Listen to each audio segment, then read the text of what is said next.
Okay, we should be live. We are back with the GeForce GTX 1080 SLI, and I have changed the computer. I've changed the CPU once again. This is now Zen 3 because so far in all of our retro game PC build streams, I have been unable to get an accurate reading on whether or not the GTX 1080 SLI is incapable of modern gaming, mainly because we have continuously run into terrible CPU bottlenecks with every PC that I've tested so far. But here is the final one. The X570 with DDR4, 64 gigs of DDR4. Let's bring up the task manager here, put this here. So you guys can see this is the computer that I am using. It consists of an AMD Ryzen 7 5800X. So the original Zen 3 from the year 2020 with DDR4, 64 gigabytes of DDR4, 4 sticks of memory running at 3200 megatransfers per second. So that is the famous Samsung B die. And then we've got the GeForce 1080s in SLI, and it looks like the second GPU is barely used for this game that we are running in the background, which is the first game that we're going to be looking at, which is Pragmata, which so far we have run into continuous CPU bottlenecks.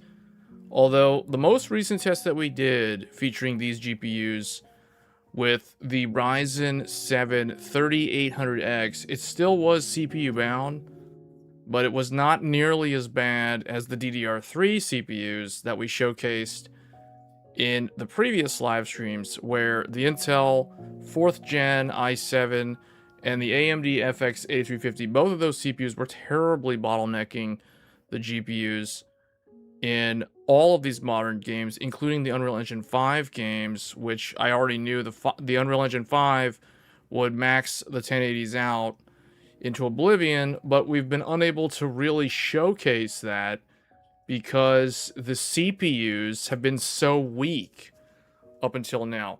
Now, one thing that is running in the background that I was unable to do on the previous live streams because there wasn't enough CPU overhead remaining was download and install a game in the background. So right now I don't understand how Dawn Trail got uninstalled from this computer, but I am re-downloading and installing Final Fantasy XIV Dawn Trail right now.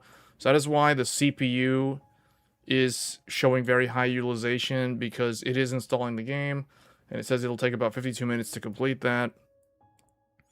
So we are actually kind of making this an unfair test for the 5800X, because in the previous live streams, we weren't doing that. I was just starting up a game, and we were letting the CPU devote all of its resources to the game, and then let the GPUs do their thing. Now, how do I know that I'm running SLI? Because in Task Manager, it shows in parentheses here, link 0 for both of these GPUs. That indicates that we have SLI enabled. And we have PhysX running on this GPU, the second one, which would be the lower one. So if we go ahead and move this a little bit out of the way, so you can see we have the two graphics cards like that. The GTX 1080 on the top is going to be primarily handling the games and the monitor output. And the second GPU underneath it will be handling the PhysX and whatever other tasks it needs to do if the SLI gets enabled. Both GPUs have 8 gigabytes of VRAM. So we're going to go ahead and see how far we can get with these GPUs. At this point in time, when the 5800X was new, these GPUs were already approaching 4.5 years of age, which means when the 5800X was new, these GPUs weren't even like the latest and greatest anymore. When the 5800X launched, the RTX 3080 and 3090 had also launched around the same 90-day window. And the AMD RDNA 2 GPUs, which would be like the Radeon RX 6800, the 6800 XT, and the 6900 XT, Those GPUs were the newest GPUs when the 5800X was the latest and greatest gaming CPU. So that kind of puts some perspective and context behind what we're doing here, because the whole time I've been trying to see, can the 1080s still play modern games? And now I have to go all the way up to a 5800X to see if SLI is at its end, because all those other CPUs were way too weak. The 3800X did a really good job, but the 3800X, even that CPU, was running into CPU bottlenecks. So that's the system that we're working with. We got 64 gigs of DDR4 at 3200 megatransfer. So we got all that stuff maxed out. So let's go ahead and get into it here.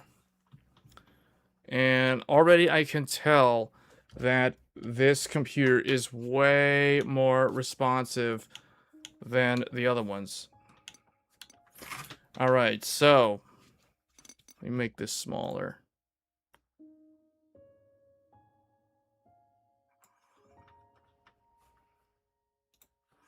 Okay.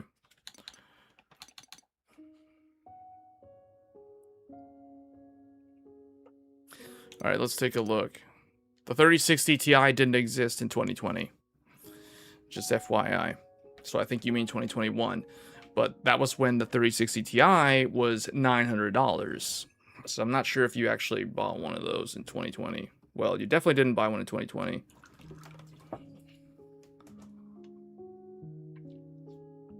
Because I'm pretty sure that was a 2021 GPU. I could be wrong, but if I remember correctly, that was 2021. 3080, 3090, and I think 3070 maybe at the very, very end of 2020. But basically, the last GPU that I remember launching in December of 2020 was RX 6900 XT for $1,000. All right, so let's take a look at what we got here. So 720p. It wants to play the game at 720p. Let's go ahead and just keep these carryover settings from last time, because this is what we were running when we were using the 3800X. So 720p, let's see what we got. Oh, I need to put that overlay on so I can see what's actually happening. Want to check if we can upgrade anything? Okay. Here we go. We are getting... Oh, is it capped at 60? I think it is. Yeah. Let's do up to 120 FPS. How about that? Did it save that? Up to 120 frames. Okay, we're actually... Okay. We're getting above 60. And we're not getting the crazy micro stuttering that we were getting with the other Oh, wait. No, we're still getting a little bit of it. Huh. Hold on, let me check something. So the encode is not overloaded or anything, so it's definitely not that. But we may be running into maximum capabilities here on just the GPU in general, because the stream looks really wrong here.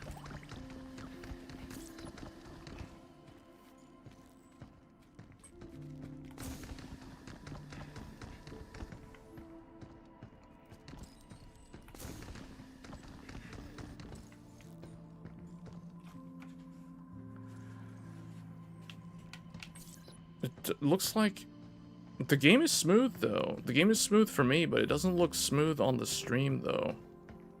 So I'm not sure. It's almost like it's doing that thing that we saw with the Intel GPU.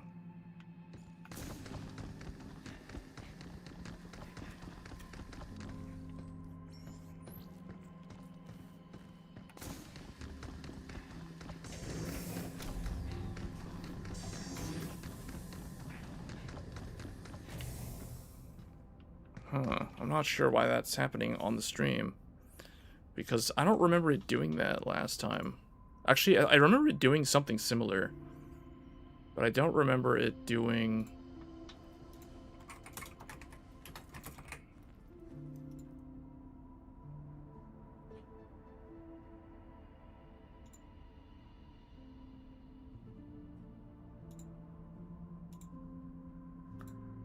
Huh. I don't know why. Is it just me, or is everyone seeing it, like, like lagging really bad on the stream? Because I see it lagging really bad on the stream, but I'm getting no indication that it is. What's that? Like, I'm not being told that it is, but I can see it for myself on the screen like that. Hey, look. But the game itself is running smooth. Hold on, what happens if...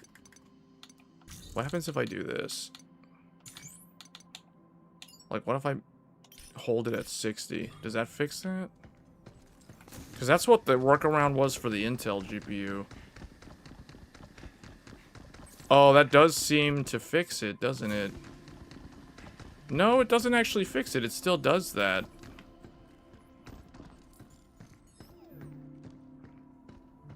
I mean, it doesn't happen all the time, but it is happening.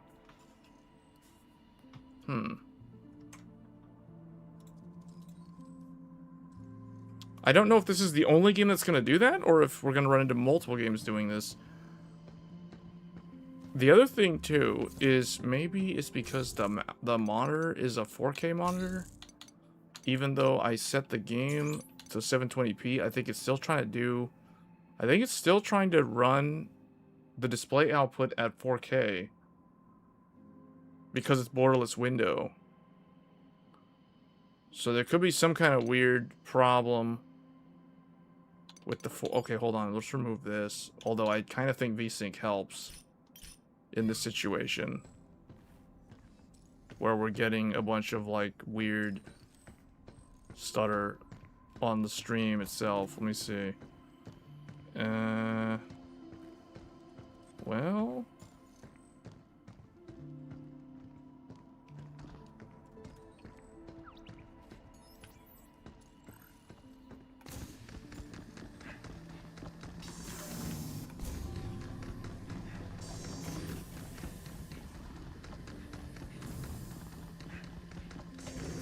We may not, I don't know, we may not be able to showcase this game still, just because something to do with the multi-GPU, it creates some kind of weird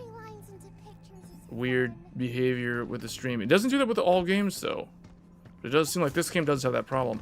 But one thing, though, I noticed is that this game, no longer do I get the weird rubber banding effect that I was seeing with the DDR3 CPUs. So that is one thing that is improved. That is gone, but I'm still seeing the stream still behaves weird, which is odd, which is unfortunate. I don't know if that's because of the multi-GPU, because of the link 0, or if because there's something weird with the not the actual SLI communication, but the PCIe for both of them. Although GTX 1080s cannot really saturate 8 lanes of PCIe Gen 3, so I don't think that's the problem. I'm not sure. I think this is more of like a driver related thing with the H.265. I don't know. It doesn't seem like it's gonna be a good viewing experience though, so we may just have to move on to another game. I don't know. Alright, well, let's go ahead and... let me try one other thing. I want to see at what resolution do I lose my... Well, let's go back up to 120. So, at 120 FPS, standing doing nothing, I'm getting about 68 frames per second at 720p. This is at 720p. So let's... I want to see at what point does it fall below 60. Can it no longer maintain? So let's go to 900p. So 1600 by 900. Oh, 1600 by 900. Okay, at this resolution, we are now under 60 FPS. I'm seeing around 57. And it looks like the stream is not smooth, like what you guys are seeing. Unless that's just me. I don't know. Someone's gonna have to let me know if the stream looks smooth or if it's like really choppy. Like if the footage looks really stuttery and choppy. Oh man, yeah, I can tell. It drops to like 30 something when I move around.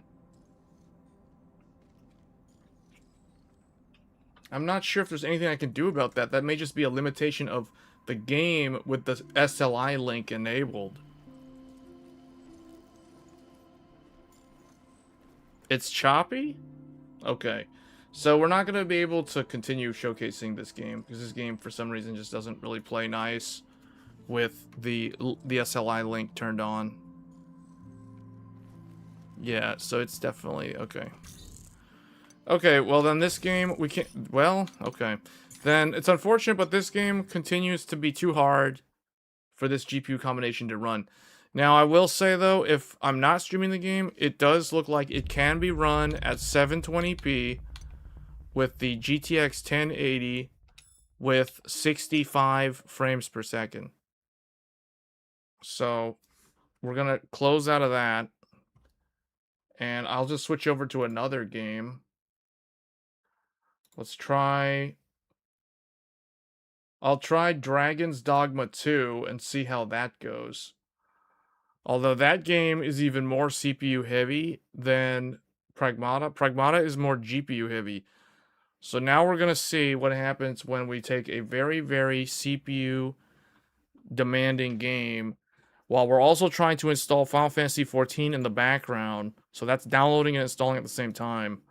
So the CPU is probably going to have some really big problems here. Oh, we're going RE engine. This is it. One of the best game engines ever. Oh, man, I can see it already. Although we're not having to do the compiling again, which is really, really good. I don't want to compile this game again. Alright, let's see what we're at here. It comes up 720p. That's interesting.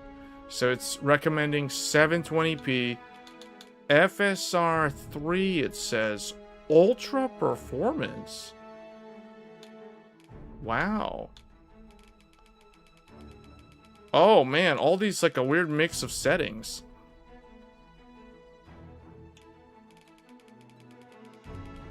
Hold on, let's try 1080p. That looks a lot sharper. This 143 thing, this doesn't really matter. We can take this all the way up actually. I don't know why it maxes at this. When the monitor... Oh, you know why? It's because the GTX 1080 can't output at 240 Hz on this 4K monitor. Because it's only DisplayPort 1.4, I believe. So, okay. I'm actually limited to the output of the physical interface on the back of the graphics card. So, oh man, this is gonna be really weird. Okay, well, the thing is, at least we have a CPU now that is way more powerful than what we were trying to use before. So let's try this. I'm just going to leave it what it recommends for now with these settings.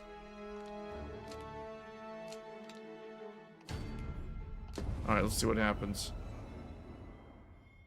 Is it going to work?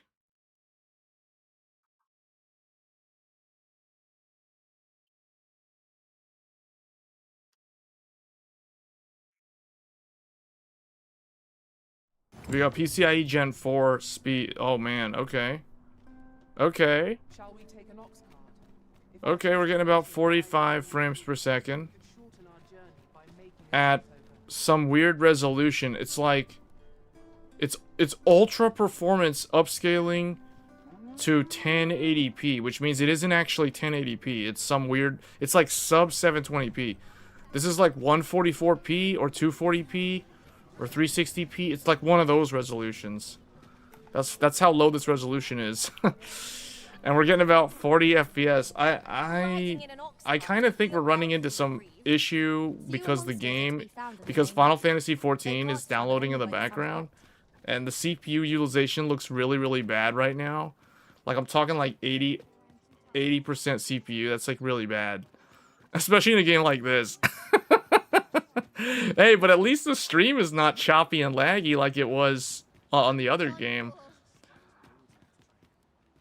You're able to get 3060 Ti a week after its launch. Okay. Most people, I don't know.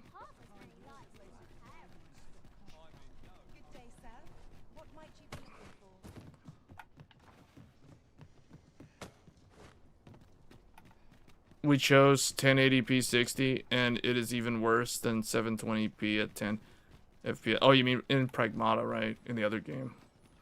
Yeah, I think the other game has some kind of problem with the SLI link being enabled. I bet if I disable it, that problem will go away.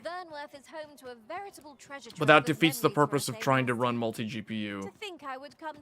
So this game is using 80...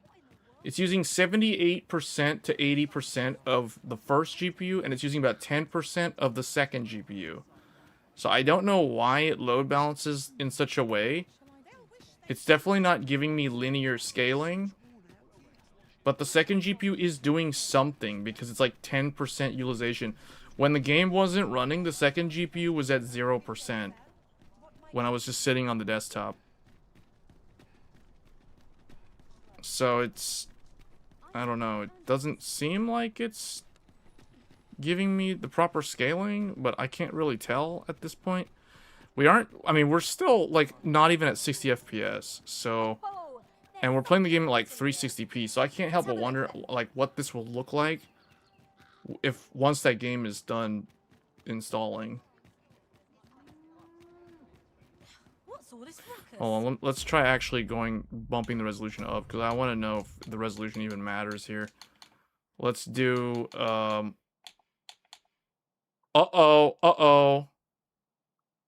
Graphics memory has been colored orange due to high usage. Minor bugs may occur. Apparently, I can't say no. Okay, yes. So now we have no upscale, which means this is going to be native 1080p. So native 1080p, it says it takes about 5.36 gigabytes of VRAM. I don't know why we only have 7 gigs of VRAM, even though this is an 8 gigabyte card. So let's go back in. Oh boy. Ooh, this is not good. 30. Okay, 30. Capcom told me that if you're getting 30 FPS, then there's no problem. But I'm actually falling below 30 FPS. So there is a problem. Wow. So native 1080p. It looks like the GTX 1080 SLI can't handle this game at 1080p. Well, Capcom would say yes it can, because I'm getting 30 whatever FPS. According to them, 30 FPS was the design goal. They don't believe 60 FPS is actually what they intend people to play the game at. So that's the reason why when this game first came out, like, a lot of people complained, and it got a bunch of negative reviews in the first couple of weeks. So yeah, that's kind of what it is. I mean, even if you go look at their requirements page, they only reference 30 frames per second targets. So anything above 30 is considered success. So apparently this is kind of success. I see it falling to like 27. It's like, it hovers between 27 and 35 FPS. What if we go outside of the city and remove the CPU bottleneck? Okay, now it's literally around 30 FPS. Why does the stream look like it's, like, juddery? That's weird. Oh, man. Out here, it's really bad. Oh, man. Whoa, the draw distance. Everything is going really bad. 20 FPS. Oh, man. This game is still so challenging.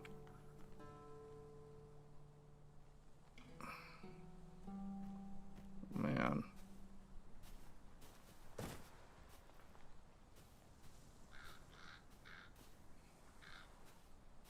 Wow, the game... Hold on, if I do this camera spin, what happens? It just does the thing, okay.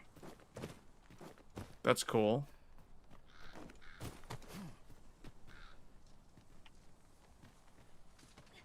Whoa. We're getting like 30 FPS here. I don't know. This is a game that's going to get more content later in the year. So this is one that will be revisited. But, oh, this is not a playable experience. I don't even know what the minimum... What is the minimum spec for this? Like, am I below minimum spec right now? So am I technically, like, on the not supported list? Let me see. Okay, minimum is... Okay, I'm actually above the minimum. Minimum is GTX 1070 or an RX 5500 XT. So we are above the minimum.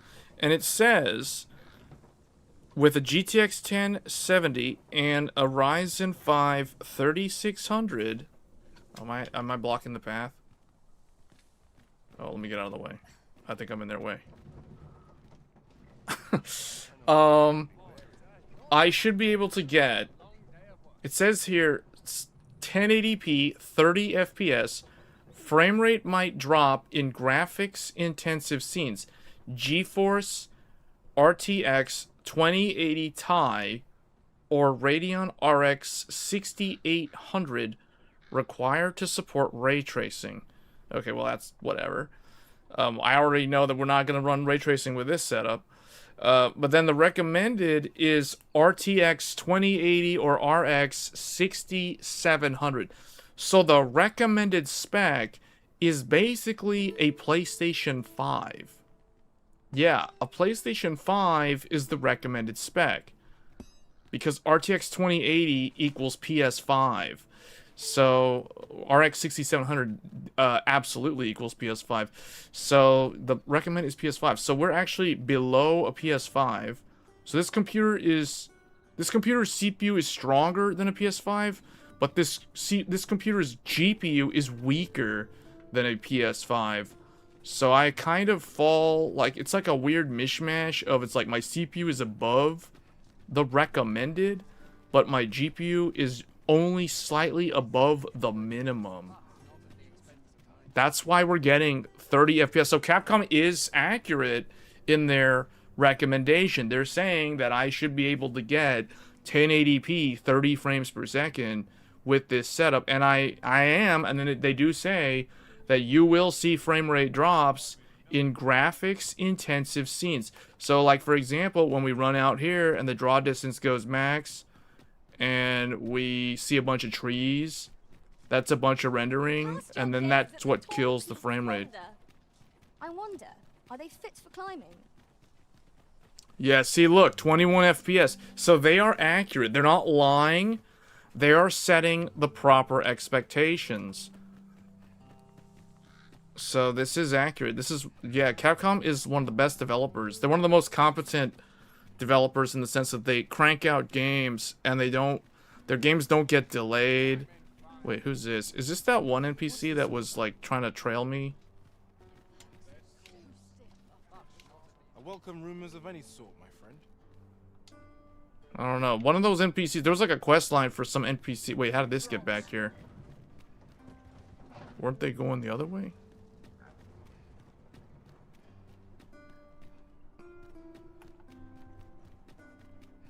You should use lossless scaling to see if you can get 60. Lossless scaling works if you use if you're using multi-GPU. Well, okay, you don't need multi-GPU, but I'm saying lossless scaling works with 2 GPUs, where one GPU can do basically the frame gen thing. That only works if you're not using SLI. SLI, I think there's a misunderstanding, or there's like a lack of understanding of what SLI does behind the scenes. So right now, the system doesn't...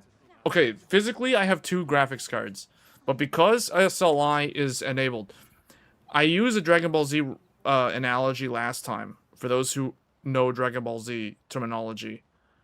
Dragon Ball Z, when you have Goku and Vegeta teaming up, if you want to use lossless scaling, you can tell Goku to render the game, and you can tell Vegeta to do the frame gen. That's how lossless scaling can leverage 2 graphics cards. But when you do SLI, even though you may physically have two graphics cards, the system doesn't actually act like you have two graphics cards. So SLI is like you don't have Vegeta and Goku anymore. Instead, you have Vegito. You have a fusion. That's what you get. So it's like you only have one guy. So what are you going to do? I mean, I guess I could try to see if it does the thing. Like, what'll probably end up happening is it'll only use one graphics card to do everything. So it's like, even though you have two graphics cards, it's like the second graphics card won't get utilized for lossless scaling. Because of the Potara fusion, or aka the SLI bridge, and because of the way it changes, the driver turns something on, and in order for you to do the fusion, it requires that you like close out a whole bunch of applications, and so you try to do it and it tells you can't do it. It's because you got some kind of application running that's using one of the GPUs. So it's not like a thing where you just, oh, I'm just going to turn on SLI and now I can use lossless scaling. No, it doesn't work that way. So that's why, that's one of the things that killed SLI. Like all these post-processing effects, frame gen, ray tracing, all those things, you cannot use those things properly with SLI.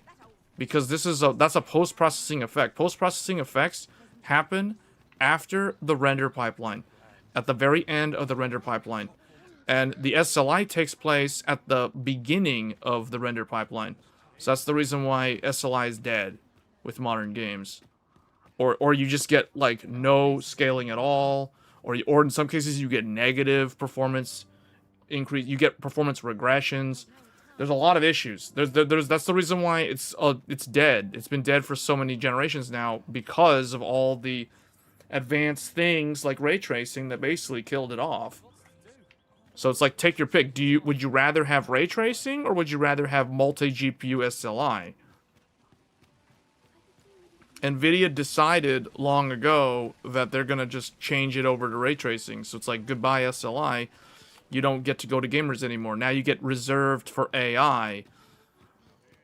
Because AI is what's using SLI now, not, you know, gaming. So, but I mean, with this old setup, they still allow me to turn it on, like I have it turned on, but you know, it's not really helping that much. I don't think it's hurting anything, but it's not really like helping.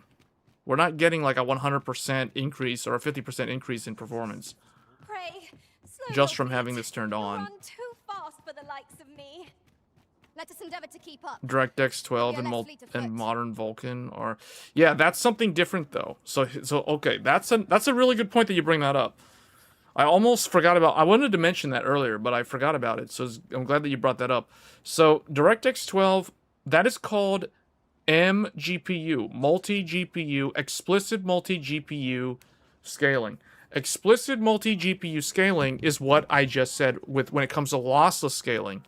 So explicit multi-GPU scaling in DirectX 12 is like you have Goku and you have Vegeta. You have two individual Super Saiyans, and you want to tell one of them to do this, and you want to tell the other one to do that.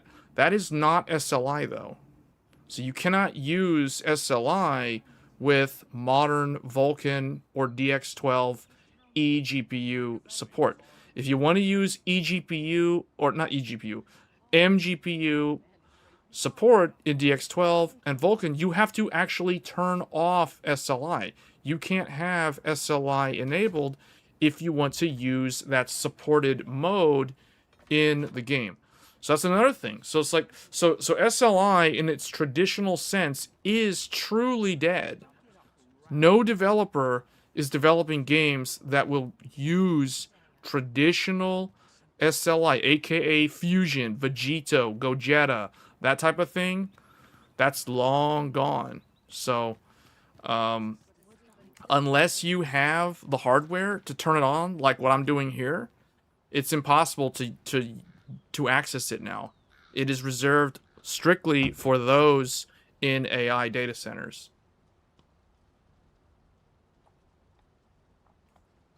But that's a really good thing that you brought up, because that's something that was supposed to replace SLI. But, you know, what I was saying a few minutes ago about ray tracing and post-processing effects, those effects don't work. To my knowledge, none of those things work properly when you have explicit multi-GPU on DX12 or you're using traditional SLI. So the technology is there, it's just no longer utilized, and it is effectively dead. As of the RTX 40 series, SLI is dead. The last generation to support this technology is the RTX 3090 and 3090 Ti. Those were the final consumer GPUs to support this old school technology.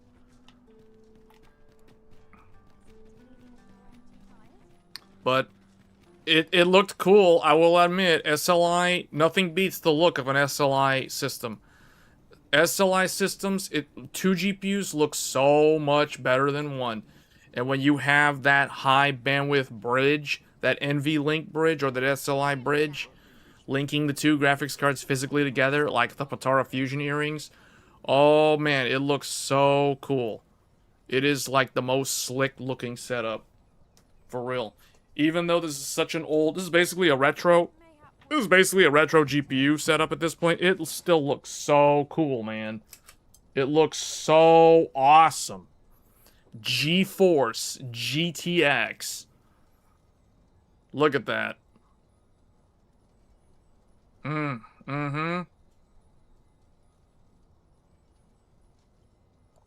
So cool. It's a thing of the past. But hey, at least we're able to play the game. I mean, I'm technically, according to Capcom, I can play the game. I'm playing the game. I'm above 30 FPS. It's doing good. Final Fantasy 14 is still running in the background, so that means that the CPU is still doing a ton of extra work that it shouldn't have to. But we're above 30, so it's like, I don't know. We don't really have a way to do anything with this, though. Like, I can't... Like, because it's GTX, I do not have the ability to utilize DLSS frame gen. And I really don't understand why Capcom hasn't added FSR frame gen to this game. This game really, really needs FSR frame gen, because most GPUs have to rely on FSR frame gen, especially these older GPUs. Anything GTX basically has to use FSR, so it's like, come on, Capcom. You list a 1070 as your minimum spec, but you don't have FSR frame gen for that minimum spec 1070. I mean, really? Oh yeah, I agree. The 10 series has my favorite Founders Edition reference cooler. This is by far my favorite design. The blower style. It's so easy to build a blower style build too, because you don't have to worry about airflow. Because it's not gonna, it doesn't exhaust any waste heat into your case. It ejects all of it out the back, so it's like the case, the inside of the case stays relatively cold. So it's easy to air cool the CPU, because you don't have any heat coming from the GPU. It's really good, man. This is, to be honest, the only reason why I wanted to revisit the GTX 1080s was, it was mainly because I wanted to relive the glory days of how cool this build looks. I mean, that's a big part of it, to be honest. Because I already know these GPUs are going to struggle with modern games. But this is technically playable. I don't know why they target 30, but I mean, it's technically, it achieves their metrics of success, mostly. So, I don't know. Well, there's like a cloud or something. Oh, the sun's going down. If you must go off on your own, there's naught to be done. I only hope you'll return sooner rather than later. 'Tis not our place to hurry the Arisen.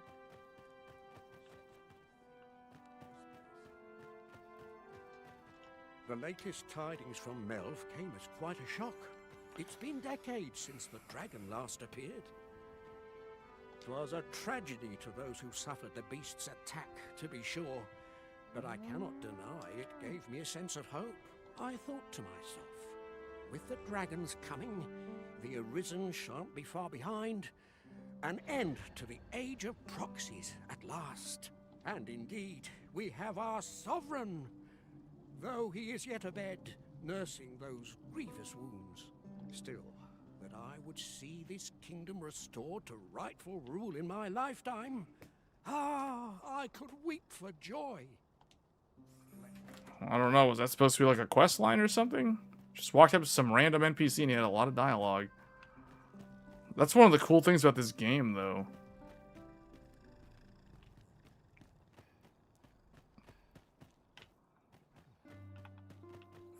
Anyway, I guess we'll move on to another game.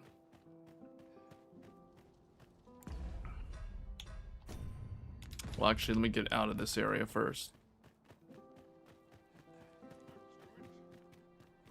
Good to see you, Master.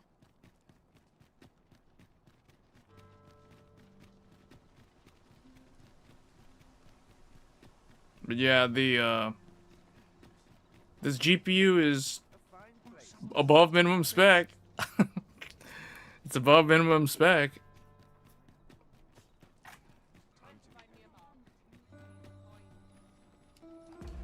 All right.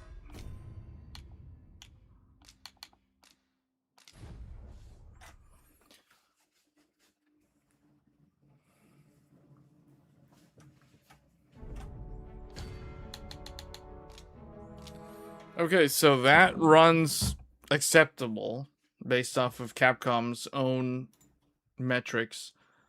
Let me see. What's another one? Let's try an Unreal Engine 5. Let's try UE5 and see how that goes. With the more powerful CPU, now UE5 is very GPU demanding, but it can be very CPU demanding. Oh man, this compiles the shaders way faster. Like way faster. That didn't take long at all to compile the shaders. Uh-oh, but it's 4K though. This is problematic. We're at 4K. Oh no, well, hold on. This is 1080p upscaled to 4K.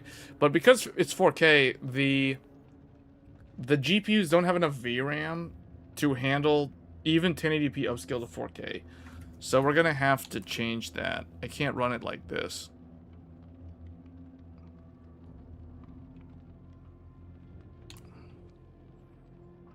Oh, the GTX 1080 USB drive. Yeah, I always wish I had one of those, yeah. Why does this change? This doesn't want to change. It's not letting me change the resolution, or it's bugged.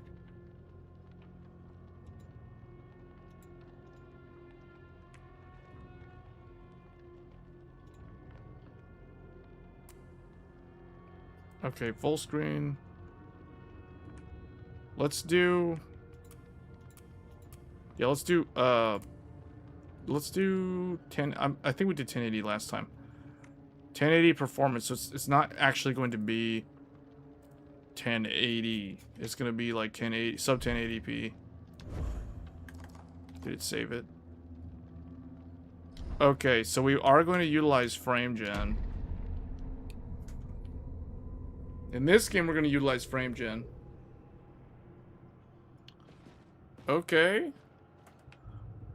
We are probably going to have to lower some settings. With frame gen, we're getting about 40 FPS.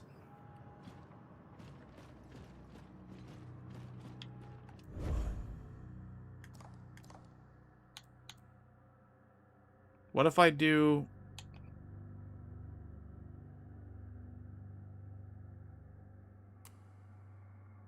Balanced? No, not balanced. That goes the wrong way. Ultra performance.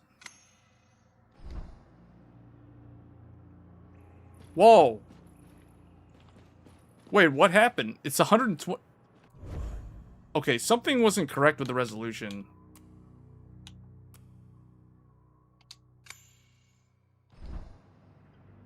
Okay, wait. We're at performance 1080. We're still getting like 100 something. This feels really smooth. Oh, but the window shrunk. You must survive. It like shrunk it down because I'm playing an exclusive full screen mode. It's exclusive full screen mode, that's why.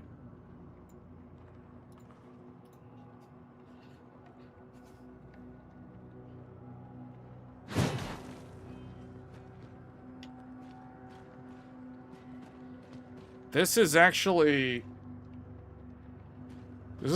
surprisingly playable like this.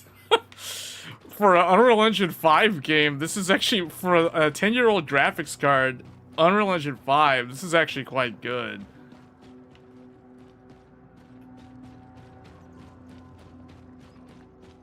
Wow.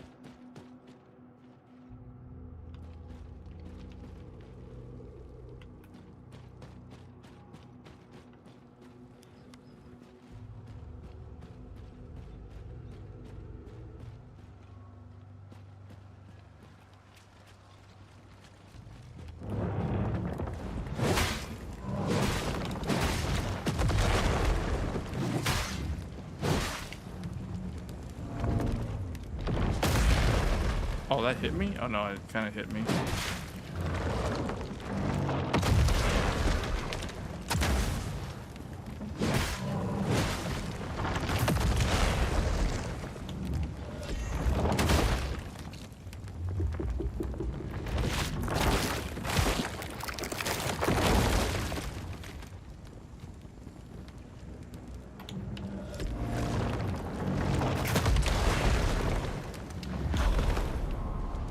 Oh my, uh-oh.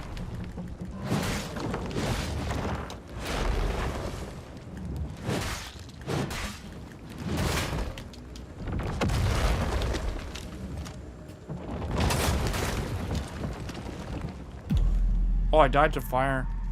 I died to the dot. I don't remember this thing. I remember this game has like 4 or 5 bosses. Why do I not remember that one? Is this even the right way? Wait, this isn't even the right way. Where was that guy?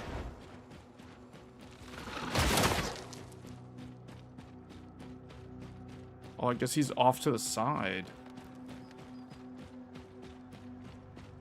This is actually surprisingly playable.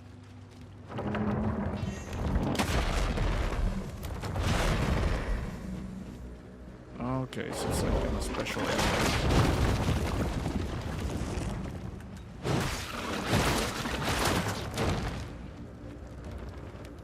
Why is my clicker stuck?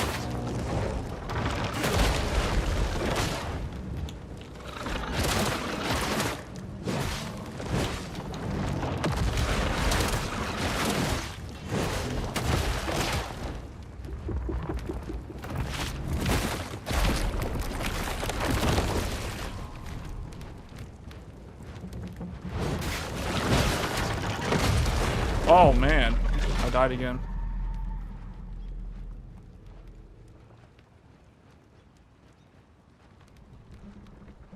The last time I came through here, I mustn't have seen this enemy. Because it's off to the side here. He must drop some optional, like some hidden item or something.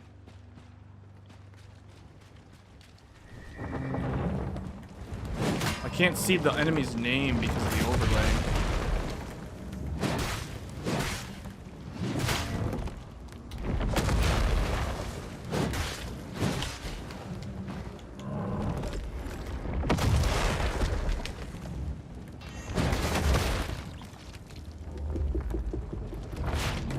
I think you're supposed to shoot him when he does the red, like when the red shows up.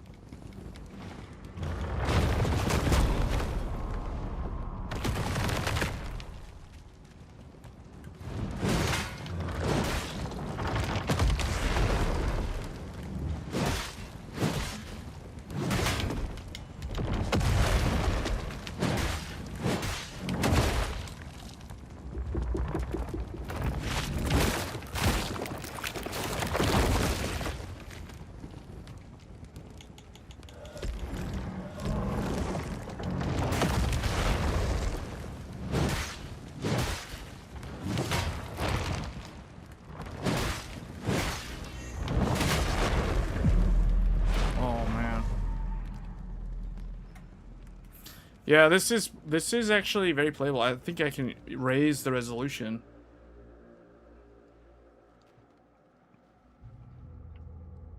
Since I'm getting like 100 something.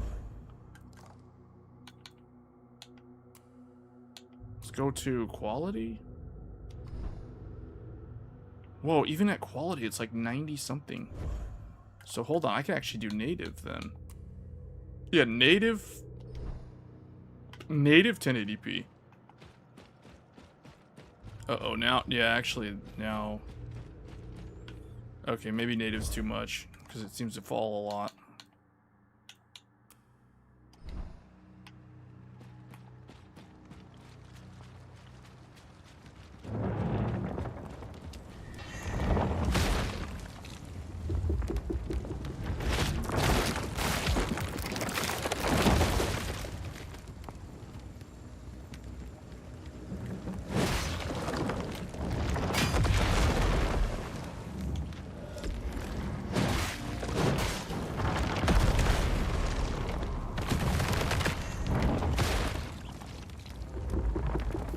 Oh, wait a minute. This is actually the first boss. Isn't this the first boss?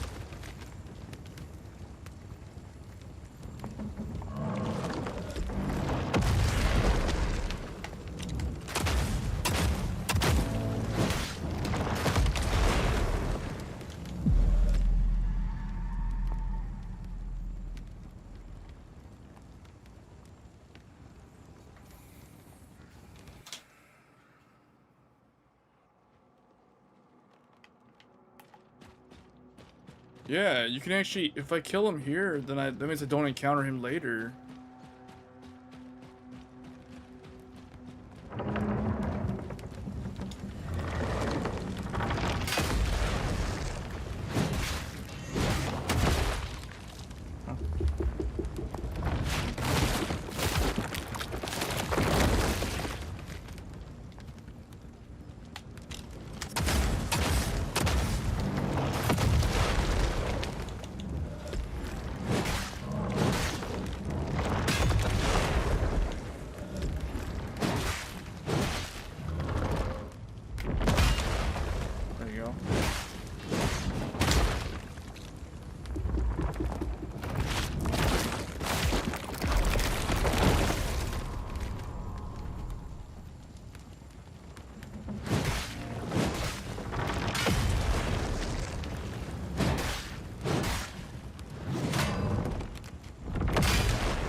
Oh, the grab.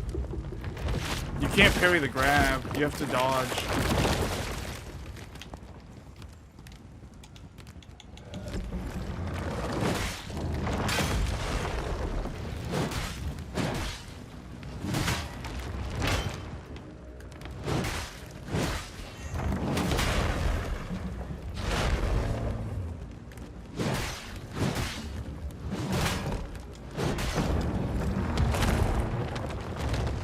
Oh, wait. Oh, I got him. What does he drop? Nothing? All that work for, like, wait, nothing?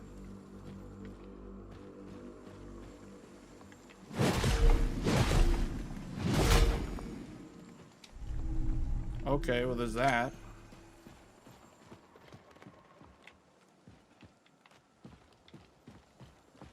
It's just like some hidden boss. Some mini boss off to the side.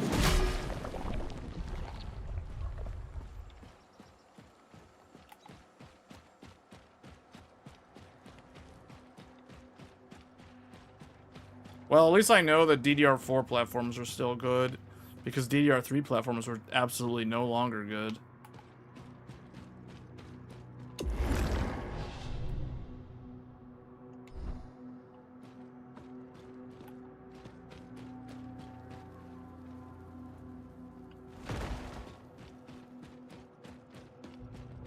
To bring my over back, you must survive.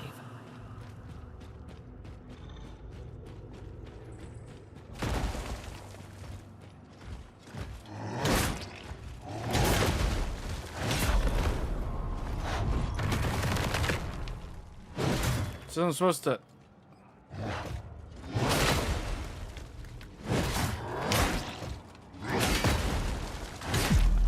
Okay, well, I didn't do that correctly.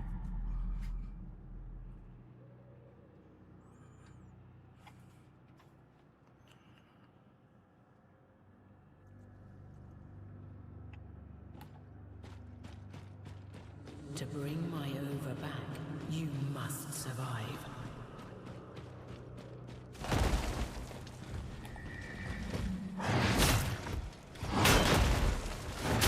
Why is it not responding fast enough? There we go.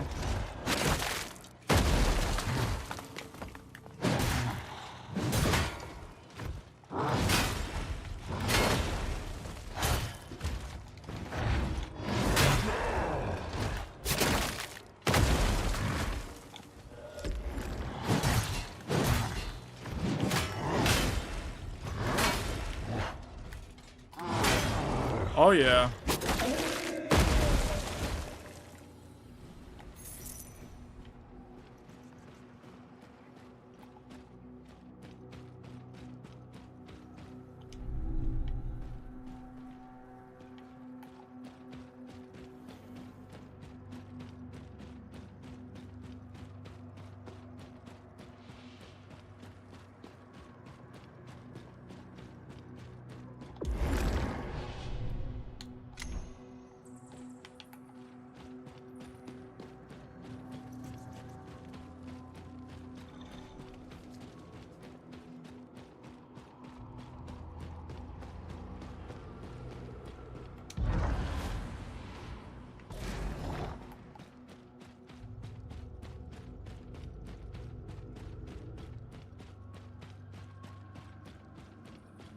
Careful.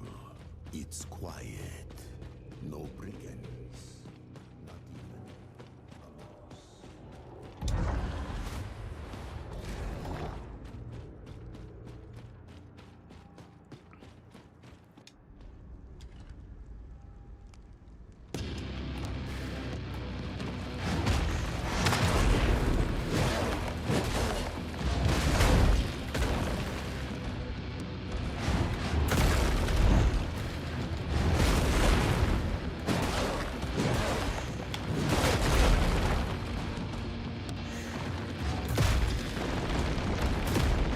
Oh, what?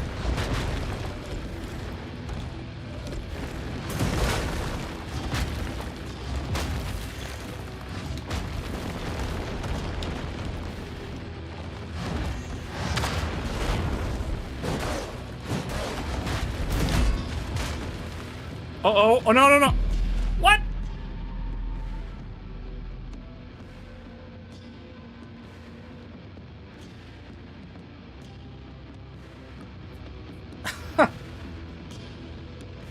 Wait, what? It puts you back here? Wait, what? Never seen that happen before.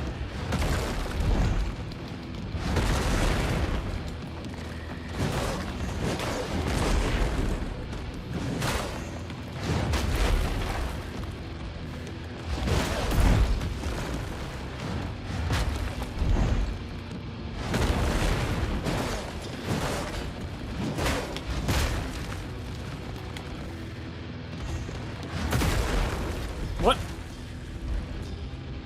Oh, I didn't even get a chance to... I've never fallen off the cliff to this guy before.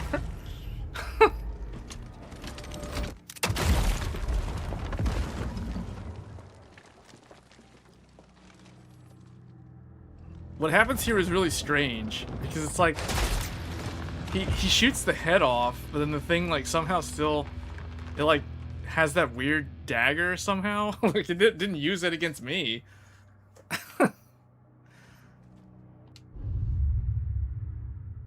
Okay, now you gain that ability. Vatra Seal.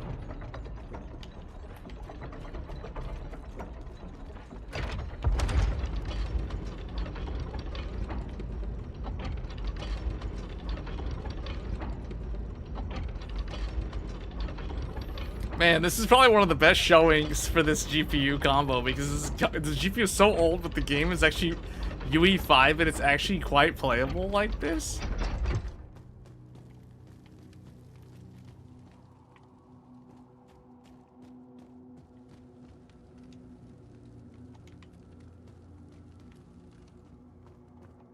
This is actually, wow, I'm actually quite happy with the results of how well this game runs on this old graphics card.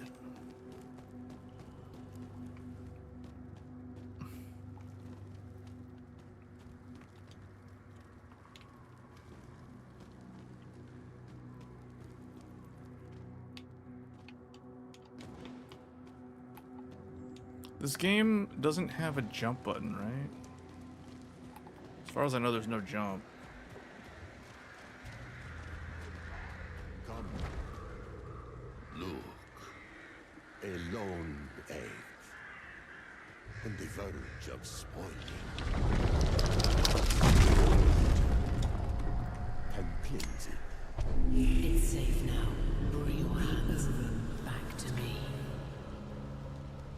This part, again, that's like another weird part of the game.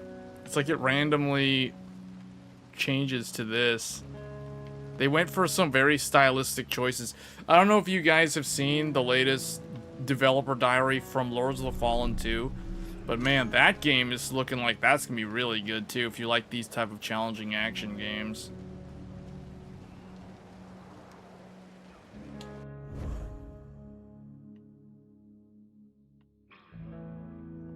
Wow.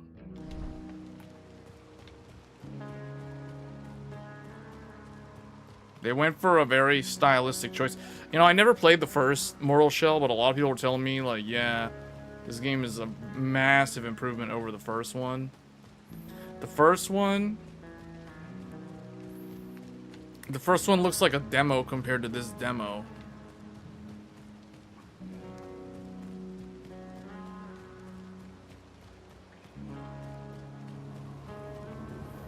But I do feel like something about playing through this makes me think the developers were very influenced by Dark Souls 2 in particular. Dark Souls 2.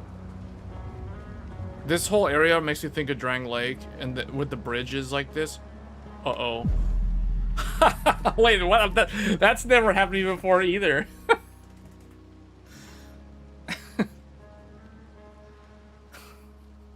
I didn't even know you could fall off the edge there. I thought it was like a thing. Okay, you just...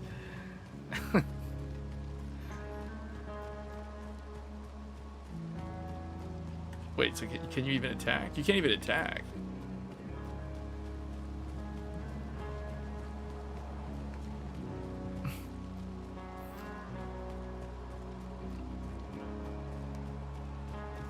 But man, this is actually, I'm surprised.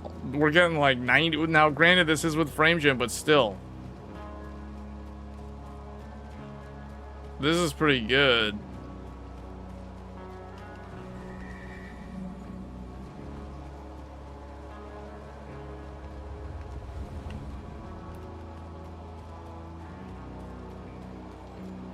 This old graphics card. Look at that, Mortal Shell 2. Look at that, how they did that little entrance there. The prologue.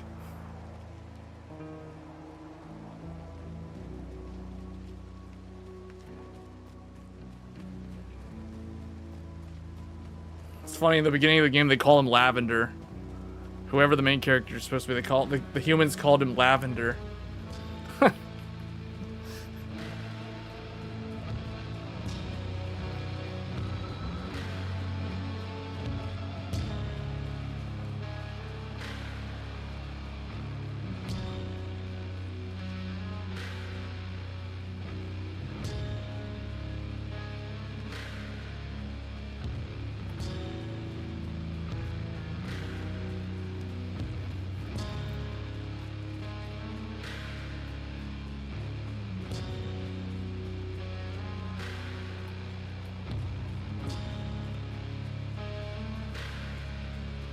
Hey, what's going on, Chief?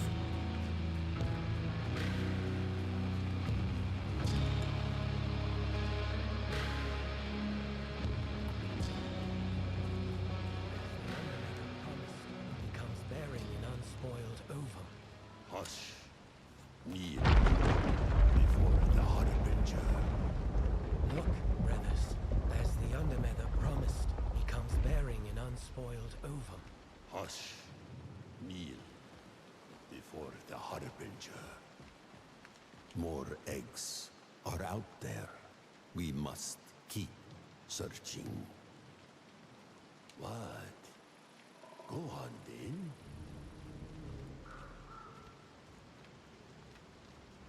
You can kind of see the area to the north.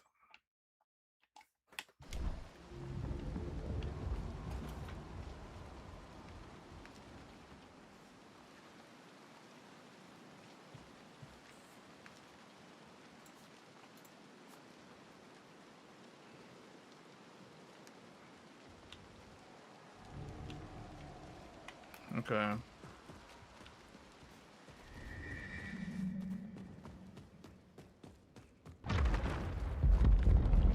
Harbinger. I know what you are.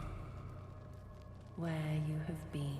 Man, the flickering. Hold on. Oh, Skip the flickering. The flickering's gone. happening because of the full screen exclusive with SLI. That's an SLI bridge. I can't move the... Why am I unable to... Yeah, that's a bug. That's a bug with exclusive full screen. There are some bugs with this open beta.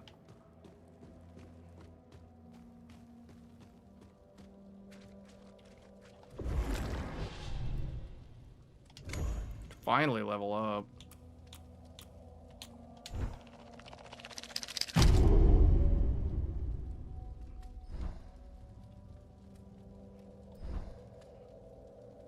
Praise the blessed Mother, you're here at last. We know you will not fail, Harbinger. Alright, well, I think we're gonna switch to another game now. But this one runs very well. It runs very well. I could tell we're not CPU bound. In the flesh, our faith has been rewarded.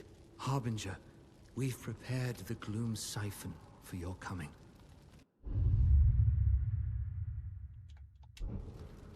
Harbinger, please allow me to introduce myself. I am You're on Milos, vacation? the Ovum Keeper. As you can see, it has been a woeful duty, with so few Ova in our care. Oh yeah? What settings are you playing it at?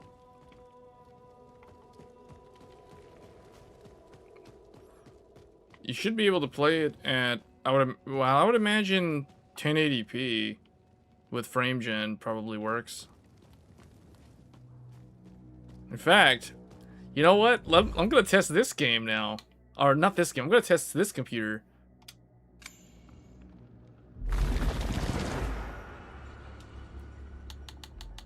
Yeah, let's test how this computer, because now I have a much more powerful CPU.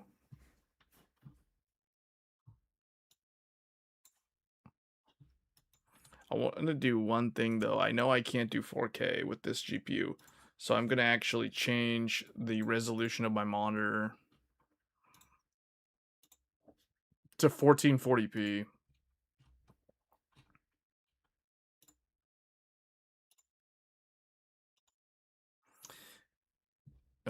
Yeah, I'm gonna make it 1440p, and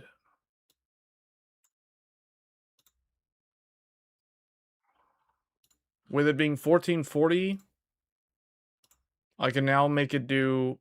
I think I can make it do 143? I don't know. Hold on. Yeah, actually, yeah. 1080 can do that. GTX 1080 can handle that. We can do 144 Hz 1440p on this with this GPU. So I'm gonna test Monster Hunter Wilds. Now that I have a 5800X, the CPU should be less of a problem. It'll still be a problem in this game, but it won't be nearly as bad as it was when I was using the DDR3 computer. Because that was bad. That was very bad.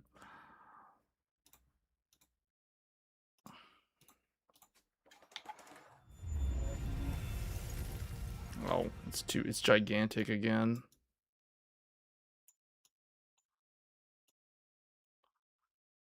There we go.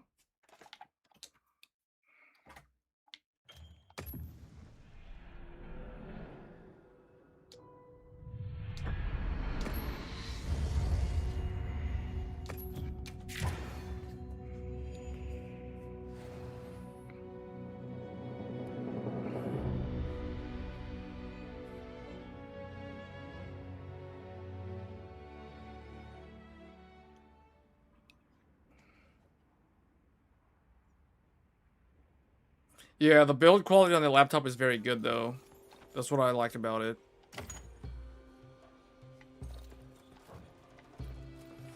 Okay, I'm getting right now, I'm getting about 48, 50 FPS. I'm playing the game at 1080p. 1080p. Oh, but it isn't actually 1080p. It's, let me see. Let's do native 1080p. Native 1080p with frame gen on. It looks like medium, a mix of well, it looks like low and medium, a mix of medium to low settings. I'm getting about 36 at 1080p with GTX 1080 pegged at 100% load. So we are 100% GPU load right now, and we're getting about 36 with frame gen on this game.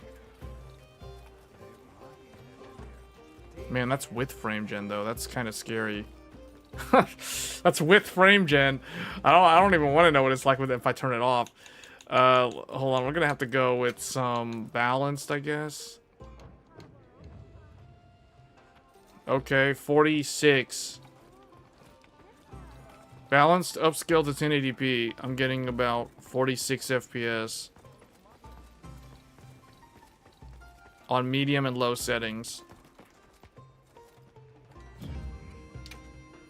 I feel like resolution is what makes the biggest difference.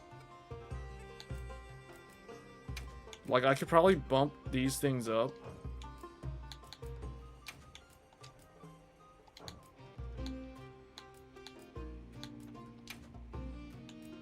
I don't know, that's whatever. Shadow quality, they could probably do medium. Oh, distance, shadow quality, I guess keep that low. These are all GPU effects, apparently. Whoa, we'll leave that off. Ambient occlusion. None of this stuff is CPU. Where's the CPU stuff?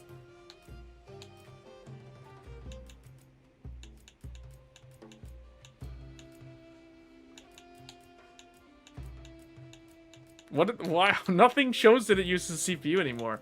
Is that because they have direct storage? Oh man, it's because I finally have direct storage enabled because I'm using an NVMe drive. Yeah, it looks like I'm only able to get like 40 FPS. I feel like if I go lower on resolution, it starts looking really bad. Like if I go ultra performance, it's like almost 60. But even ultra performance can't get 60. So yeah, this GPU just can't really, I don't know. What is the minimum spec for this GPU or this game? Because why is this so hard to run?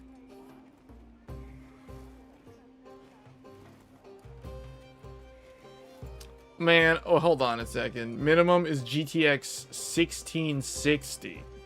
That's weaker than this GPU. That's a 6 gig GPU. RX 5500 XT. Oh, that's similar. According to Steam, recommended is RTX 2060. Oh, 2060 Super, which is faster than the 1080. So by a little bit. So, well, it says the game can run at 1080p 60 with frame gen enabled under medium graphics settings. Under medium graphics settings. So what does that mean, medium? Okay, that sets it to performance. So what does that do? I don't know what Capcom's talking about. I'm not getting 60 FPS. I'm getting more like 45.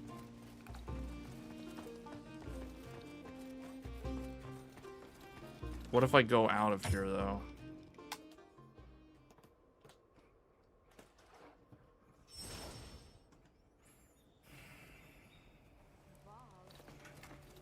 Now it's even worse.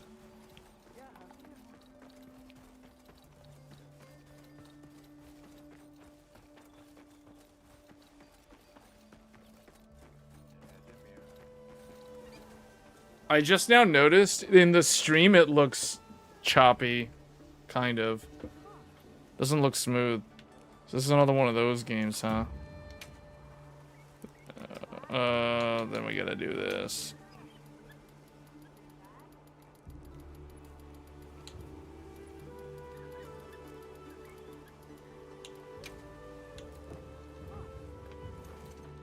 I think that addresses the problem with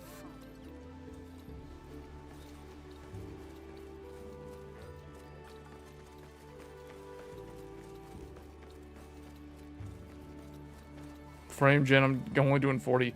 See, I don't know, I guess we could try to do like a hunt like this. I might just have to do ultra performance. I might have to settle for ultra performance. I can't play it like this. It's just so choppy. Ultra performance. Now I'm getting 50. That gave me 10 more frames. Man, this game is something. It's like, this is the sort of game that makes people want to upgrade their computer. I feel so sorry for anyone who's a fan of Monster Hunter and they're stuck on an old computer because of the market that we're in right now. If you don't already have DDR5, I am so sorry. But DDR4, this is a DDR4 system. It can be playable, but you know what I'm so curious now is how would an X3D CPU handle this? Because X3D helps compensate for the lack of memory bandwidth.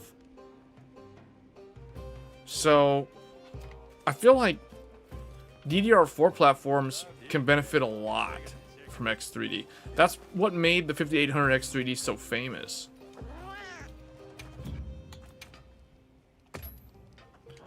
And then when we saw the same thing happen with the DDR5 with like 7800 X3D, we saw an even bigger uplift. But the thing is that that generation of CPUs already has access to the DDR5 bandwidth. Hold on, what is the weekly thing?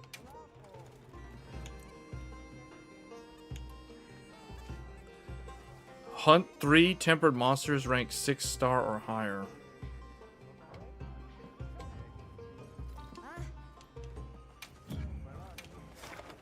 Is there any new event stuff? 6-star or higher. 3 tempered. All we gotta do is... we could just do this one. You want to do the snow has teeth?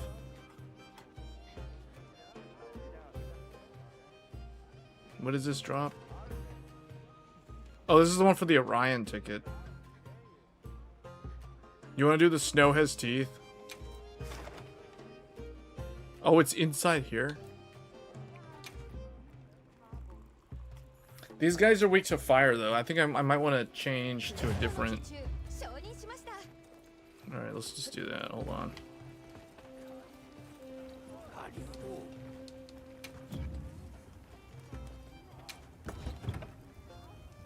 Oh, I guess I could go with this.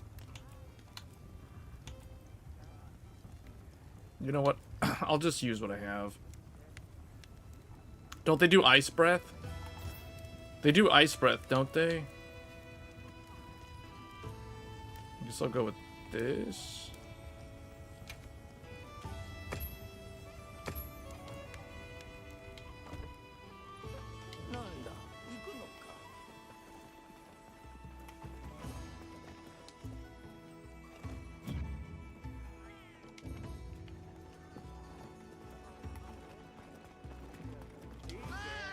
Man, I'm actually playing this game with a GTX 1080 SLI. I can't believe this is actually happening.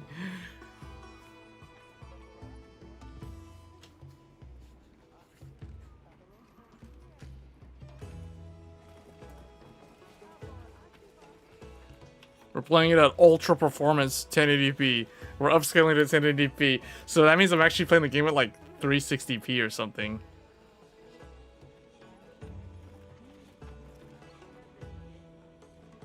Because this is quarter.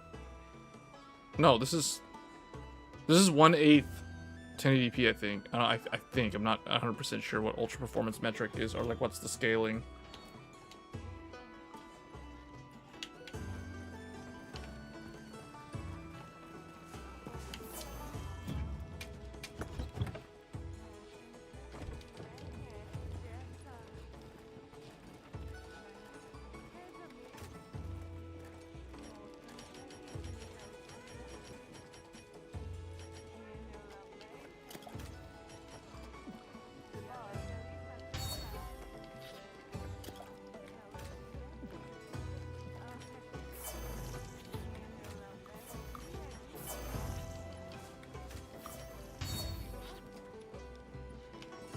Alright, I'm ready.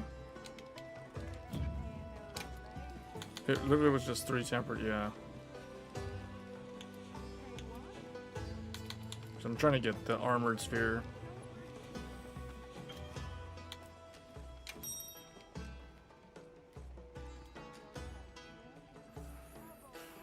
On the little YouTube window, this probably looks okay. But I'll tell you, on a 32-inch OLED, a 4K OLED, this looks terrible. Playing the game at 360p.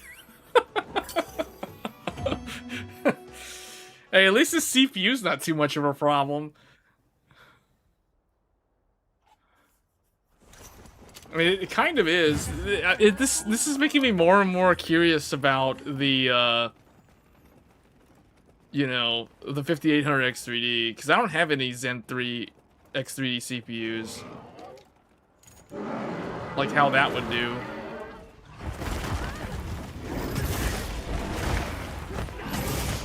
Oh, man.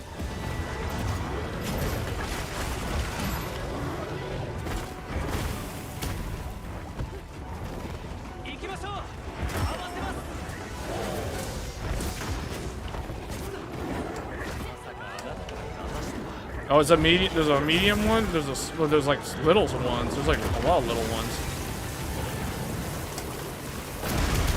Oh man.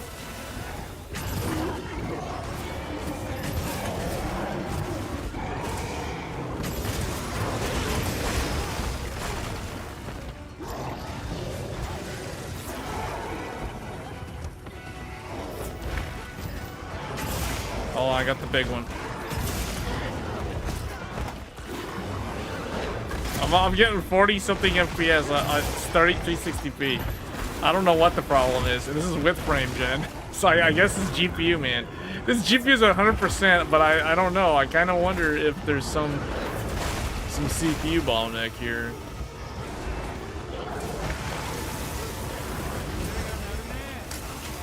Oh no. I can't see. Alright, hold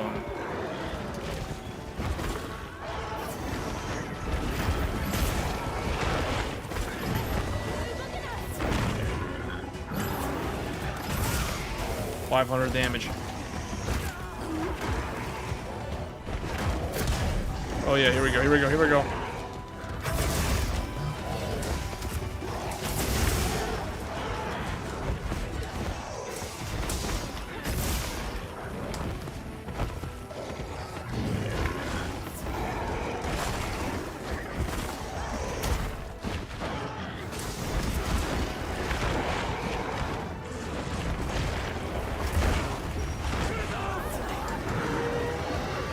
Hold on. I'm stuck. I'm stuck. Hold on.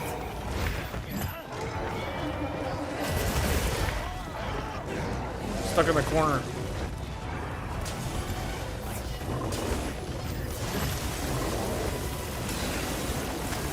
Oh no.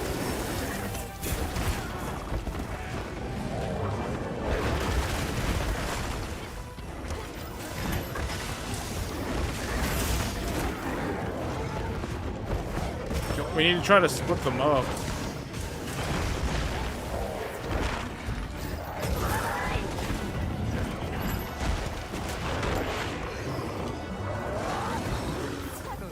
This is probably how the game is gonna run on the Switch too. Kind of has to, like, on a handheld. If this image quality probably doesn't look that bad,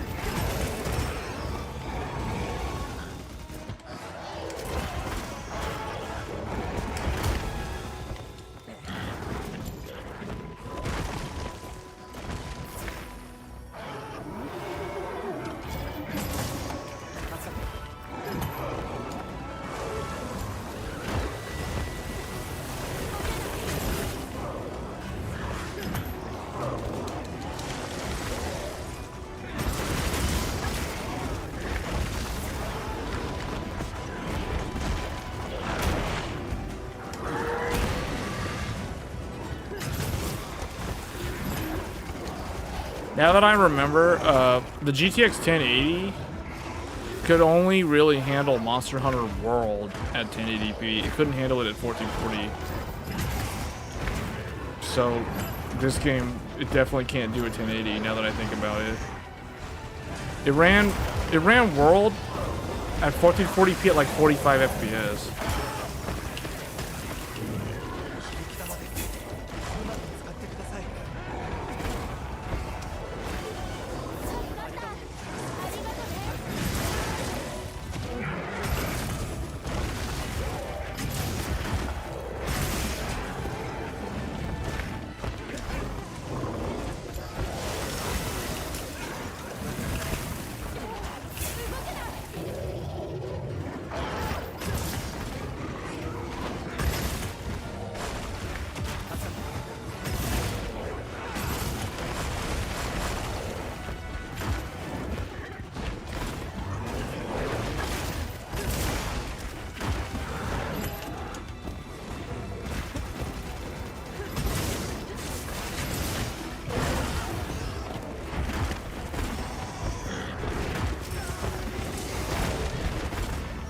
I can't tell what's going on. I can't tell what's happening.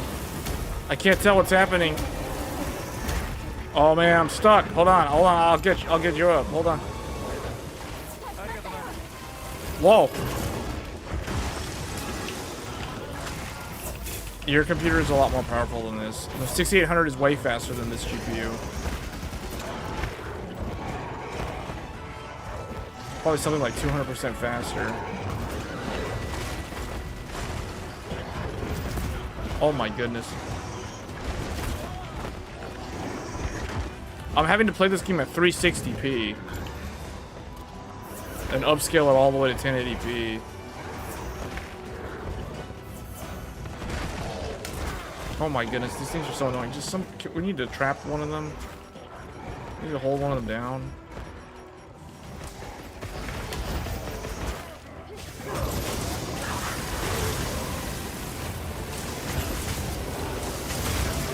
There we go.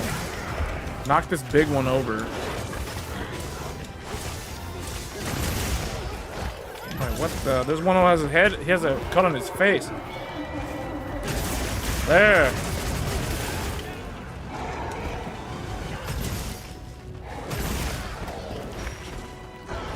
Oh, I'm stunned.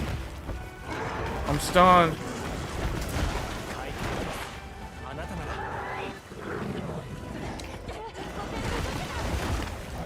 There's like a 4-year difference between your GPU and this one. This is a 10-year-old graphics card.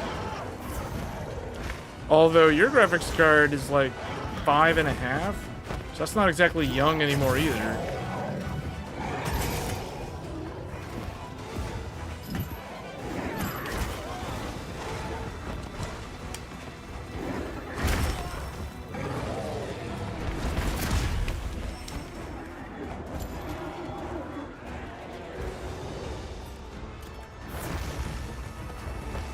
Oh man.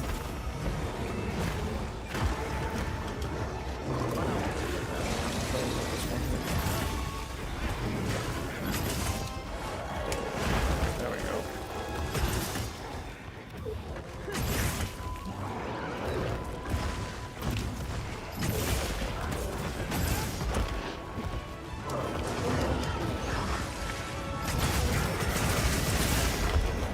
There we go.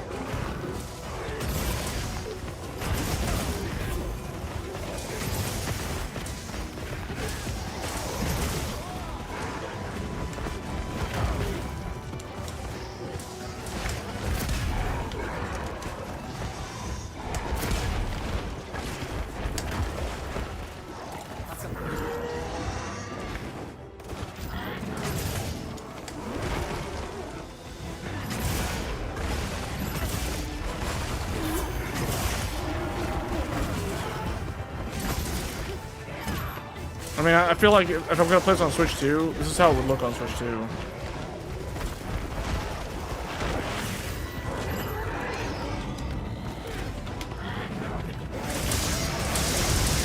Damn! Oh, big hit. That little one over there. That little one over there. Oh, this one over here. There, his arm. Okay.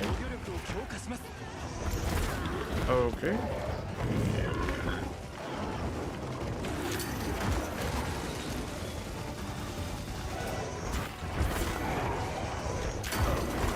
Man, they've got cuts all over them.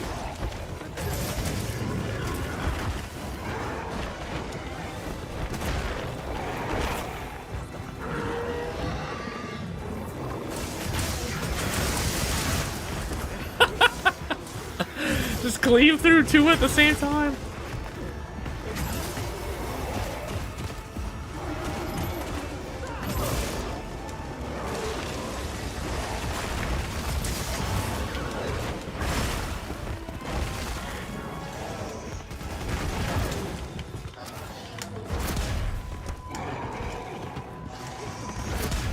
Oh yeah.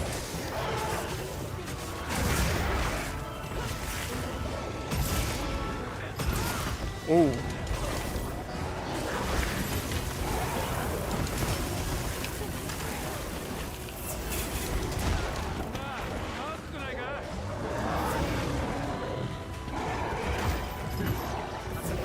I think this medium one is almost dead.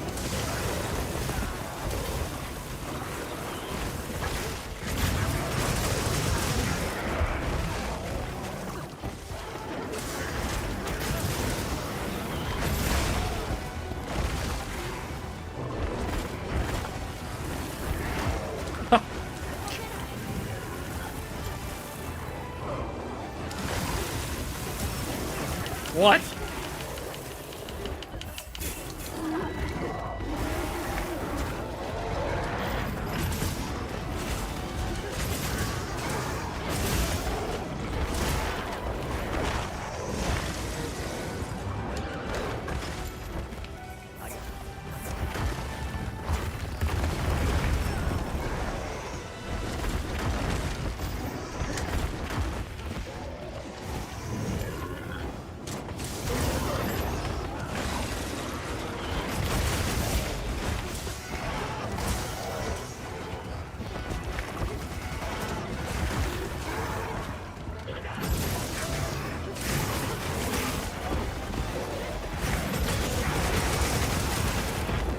Oh, yeah, this one's almost dead. Oh. Oh.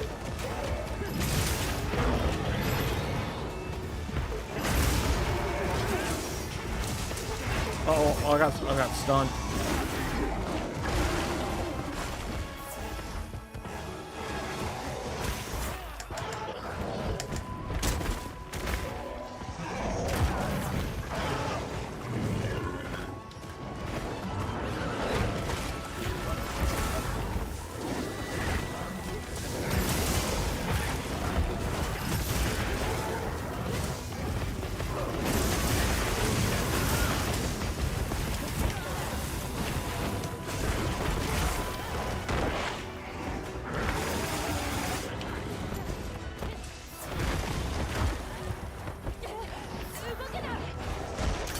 I need to sharpen my weapon.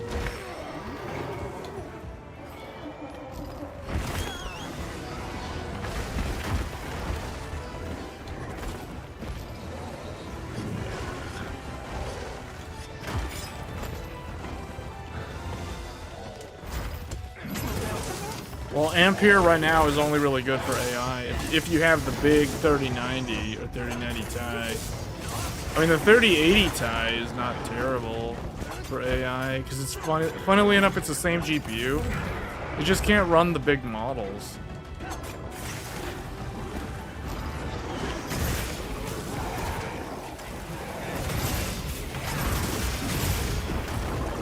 Right, is that one almost dead?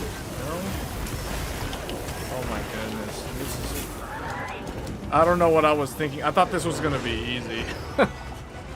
I thought this was gonna be an easy three kills. I keep on getting hit by their annoying like ice breath.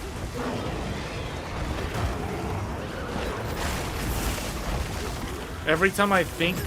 Okay, there we go.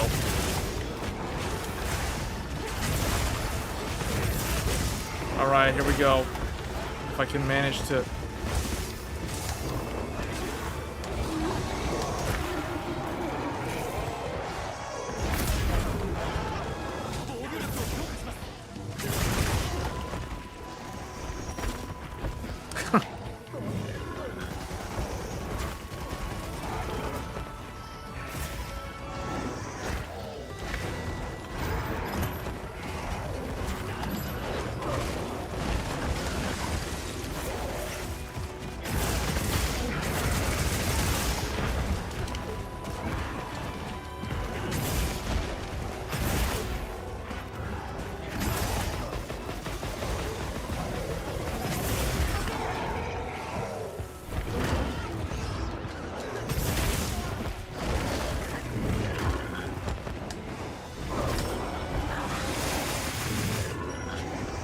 I got stunned again somehow.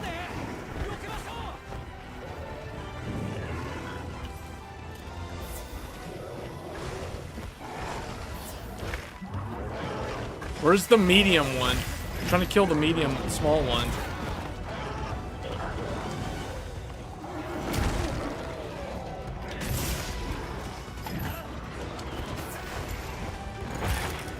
I'm just gonna target this one.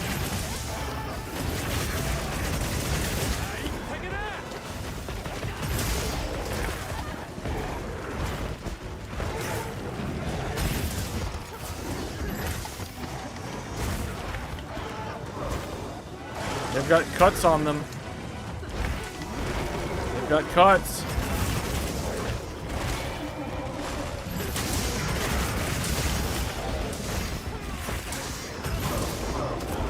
That big one's got a bunch of cuts on his face. Yeah, this one's almost dead, this big boy.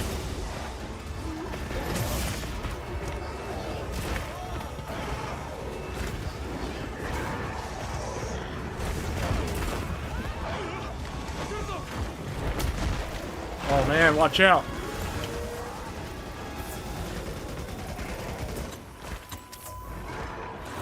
Two of them are almost dead. Do you have a trap? I used mine already.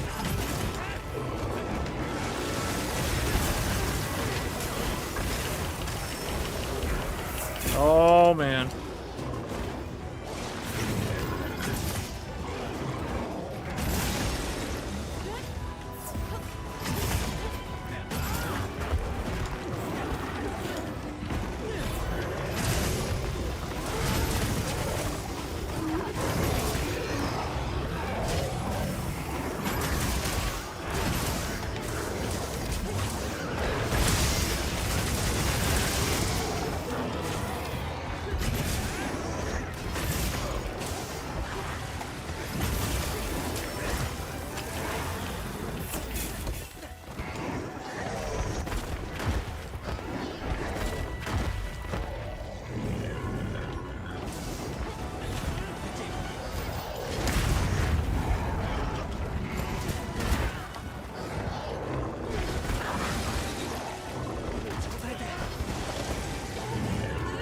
Oh man.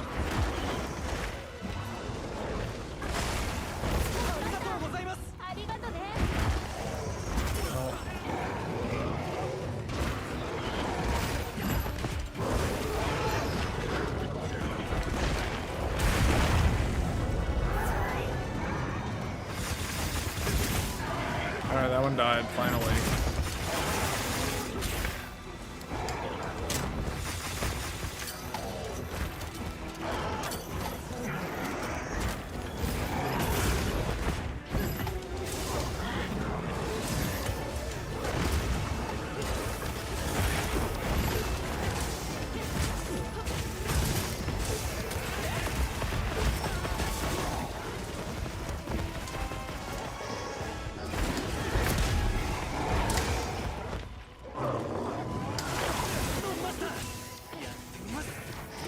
Did he jump on him?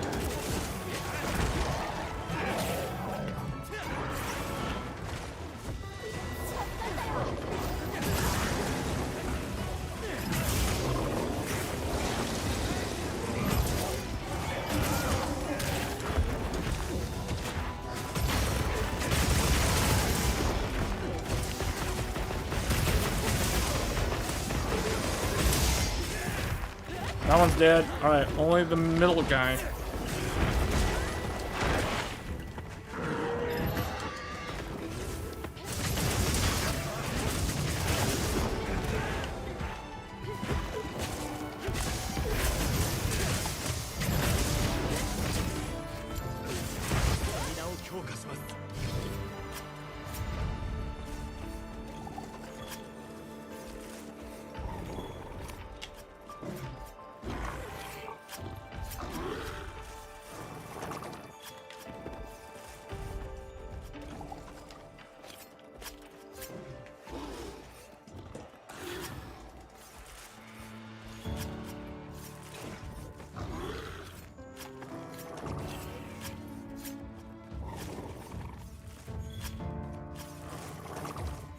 These, I think, have Beast Gem, don't they?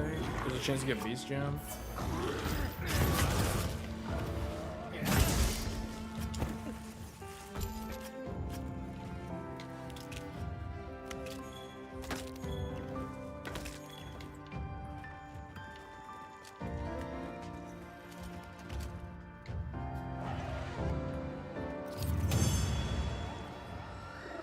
Well, surprisingly, the game is actually playable like this. Well, I actually needed these 100 symbol 3s.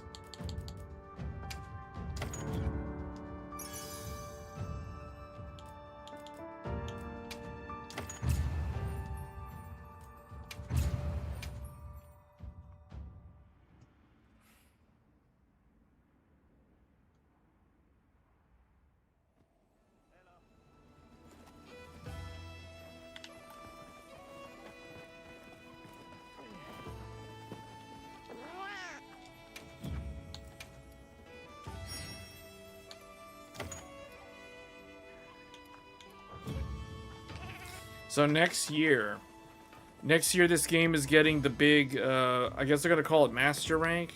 They used to call it G Rank. I think they're going to call it Master Rank, like they did with Iceborne. I hope that Capcom leans into the nicer weather. Because one of the things that this game was criticized for was the drab looking environments. Or it's like the lack of specular lighting and global illumination. And RE Engine is definitely capable of very good global illumination. Well, okay, it's not going to be on the same level as like lumen-based ray tracing, but it is going to be pretty good. I mean, look at Resident Evil Requiem. Resident Evil Requiem looks really good. This game uses the exact same engine, but this game, for whatever reason, I mean, the weather patterns, the famine makes the game look really bad. So I hope the new areas, if they're gonna do that, at least make it look different, I guess. Because every time there's that lightning storm in the plains, it just looks so, I don't know. Even the famine, the calamity, only the plentiful, or whatever they call it, I forget what the weather's called, where it has the really good lighting. They need more of that, because when you're in the ancient forest and you have that weather, the game is actually at its best when you have that weather pattern. Basically, like when it's sunny skies like this is when the game looks its best.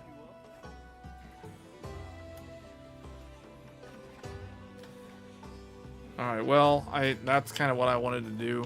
I wanted to at least do 100. I'm getting 50 frames per second, so it's like, wow. Although the compromise on resolution is insane to make it work. I don't know how much a 5800 X3 can help this really old GPU combo.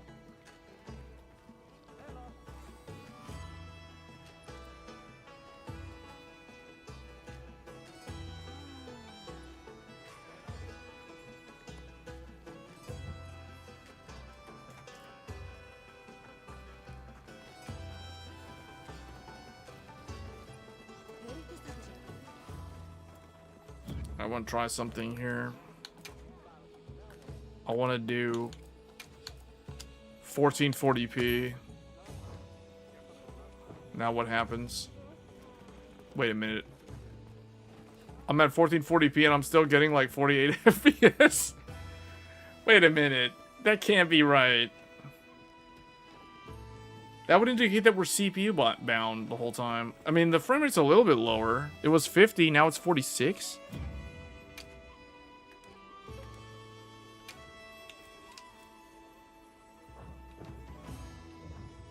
Now it's 40. Well, I can feel the difference. I can certainly feel the difference now.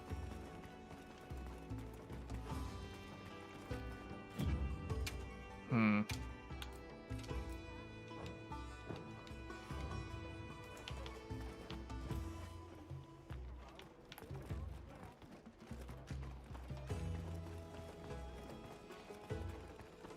$1440p.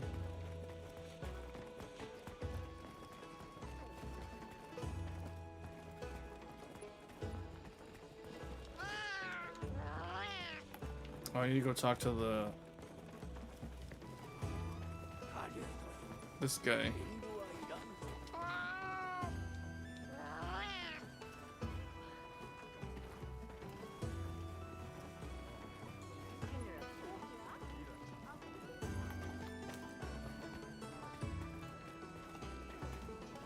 Since they did the Radeon challenge, I assume the Uthduna one will show up soon.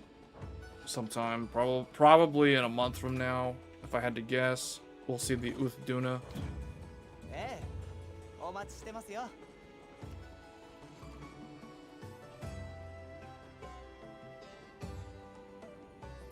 See, like the shadows and stuff, right now, it's just the resolution looks low.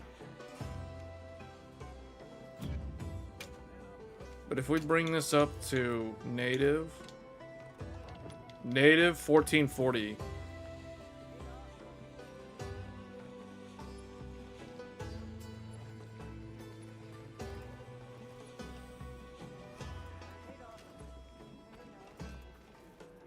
This is with frame gen. With frame gen. Uh-oh. Using a large amount of graphics memory. Serious glitches may. Oh, we're going over the number. Oh dear. Okay, hold on. There.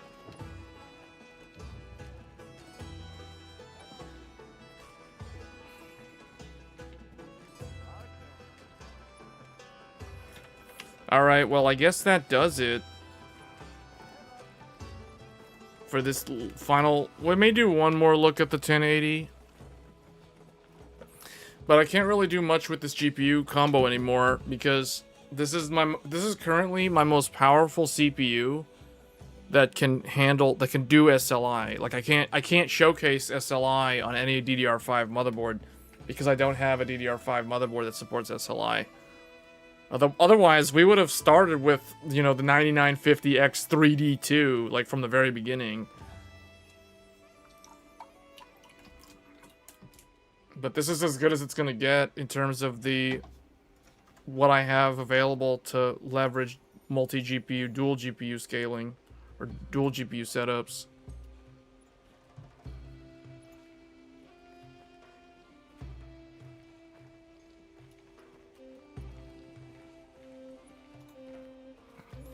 Do you think there would be any difference with the 5090 between this and the... Oh yeah, there's a difference. There's definitely a difference. The 9850X 3D will be a lot better. There is a difference in 4K gaming. The DDR5 bandwidth makes a difference.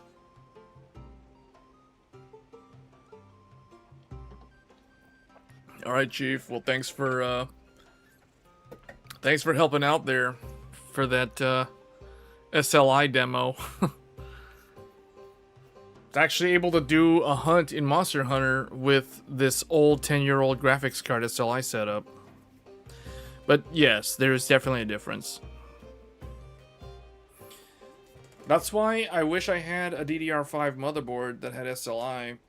There's only a few of them, and they're all they're all Z690s. So I'd be using like an Intel 13900K or a 12700K if I was gonna showcase a DDR5 system with SLI.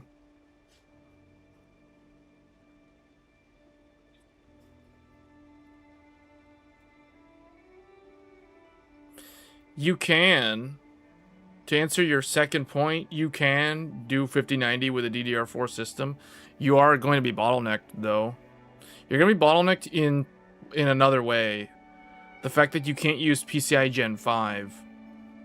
DDR4 motherboards top out at PCI Gen 4, so you're still you're gonna be bottlenecked in some way. You're gonna be CPU bottlenecked, even with a 5800X 3D at 4K, and you're also PCIe bottlenecked because you're gonna be stuck at Gen 4, and the 5090 is a Gen 5 graphics card, so keep that in mind as well. I mean, GTX 1080, I could probably squeeze a little bit more performance out of this if I were to remove the second graphics card. If I were to go with a single GTX 1080, I'd probably get a little bit better performance. Mainly because when I have it like this, the dual graphics cards split the PCIe lanes into dual X8. And the thing is, these graphics cards are only PCIe Gen 3. Now that really shouldn't be much of a problem, because a single GTX 1080 cannot fully saturate 16 lanes of PCIe Gen 3. So 8 lanes is enough. In fact, in some cases, it can't even fully saturate 8 lanes of Gen 3. So I'm not too concerned with the loss of half the PCIe lanes when running dual GPU like this. But if I wanted to basically get a full test of PCIe bandwidth, I would have to remove the second GPU to allow full PCIe 3.0 x16. But there's very few games that... Actually, I shouldn't say there's very few games. A lot of newer games do actually require a decent amount of PCIe bandwidth. Decima Engine games are a notable example where they actually scale with PCIe bandwidth. So if you're playing like Death Stranding 2 or Horizon Zero Dawn Remastered or Horizon Zero Dawn Forbidden West, those type of games, if you run your GPU at X8 and if you bottleneck it, like if you're Gen 3 X8, you're gonna be losing a lot of frames in those games, because Decima is one of those really good, well optimized engines, but it really needs bandwidth. It needs memory bandwidth, it needs PCIe bandwidth. So the more PCIe bandwidth, the better. Most games would be playable at 4K as long as you're not using upscaling. Yeah.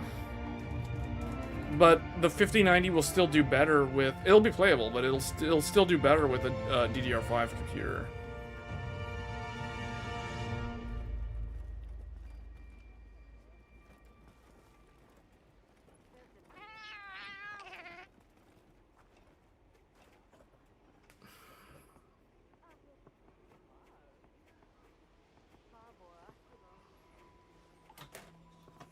But one thing that I never really did before until now, because I'm too lazy to put like a Noctua cooler on this motherboard, is just to kind of show this setup, the final setup here.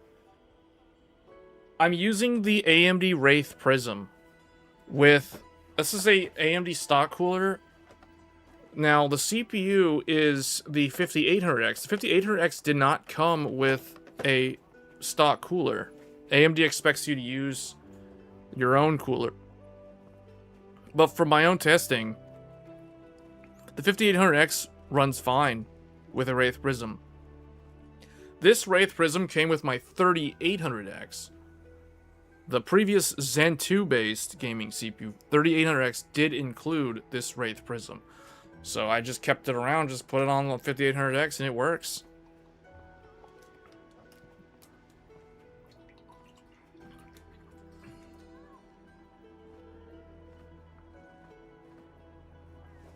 What I'll probably end up doing, let me see here. So is the power supply even, is the fan spinning? I don't know. I can't tell.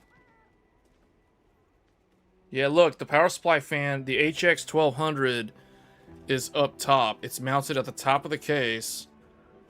And then we've got the Asus ROG Crosshair 8 Hero Wi-Fi 4 sticks of G-Skill Ripjaws for a total of 64 gigabytes of DDR4. Backplate, dual 1080s with that really thick high bandwidth bridge on there. Single 8 pins. Both of these GPUs are single 8 pins. The efficiency of the Pascal generation is incredible.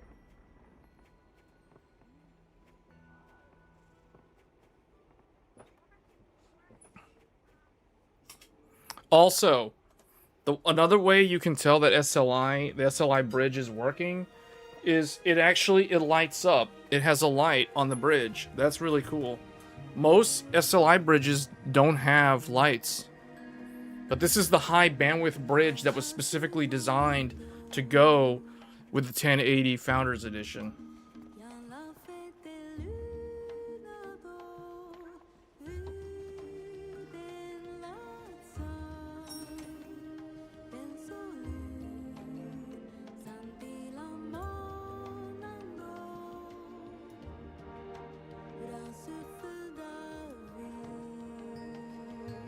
One thing is for certain, though, the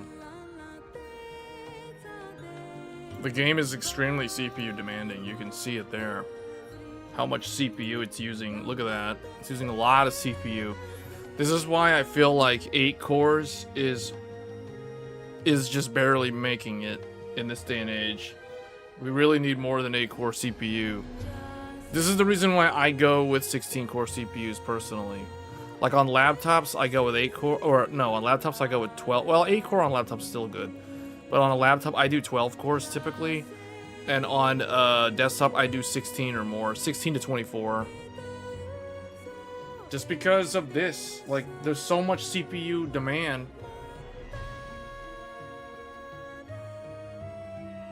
Memory bandwidth, you know, this is a DDR4 memory. DDR4 was typically 32 gigs. Or 64 gigs.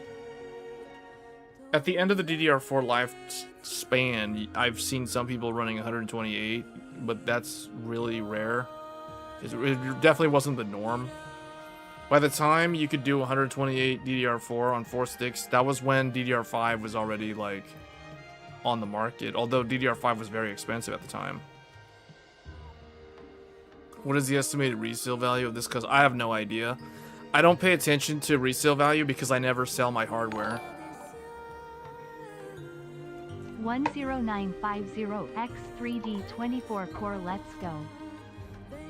10950X3D 24 core. Yeah, man, that's probably gonna be my next CPU.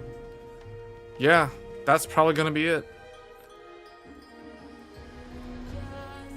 That's what I'm going to go to. Like, so right now, for those of you that are new to the channel, so this is not like the highest end computer that I have. Just saying, you know, low key, this is like one of the weakest computers that I have, especially with this GPU in here. These two GPUs are like one of my weakest GPUs. It's like, this isn't even my final form, you know? Like, this is like not even base form. This is like below base form. But what I will say is, yeah, the Zen 6 Ryzen 9 is probably going to be one of the best CPUs you've ever seen. Because one thing that I have learned in watching what has been happening in the mobile computing market is there has been a shift in the desire to improve memory bandwidth, specifically memory bandwidth. And you know who we have to thank for that besides AI? Apple. Apple has set kind of the trend that everyone is trying to copy now. If you guys remember, 2 years ago was when we first caught a glimpse of things to come. 2 years ago, obviously there was Qualcomm with Windows for ARM. That is not what I'm talking about. What I'm talking about are the chips that AMD and Intel launched in that year, 2 years ago. Intel did Lunar Lake, which was like the purpose behind Lunar Lake was to prove to the world, to show everyone that x86 is not dead. x86 is still relevant. It's alive and well, and it can also achieve really good energy efficiency. It's still not as good as ARM, because if you compare Lunar Lake to Apple's silicon, Apple still wins.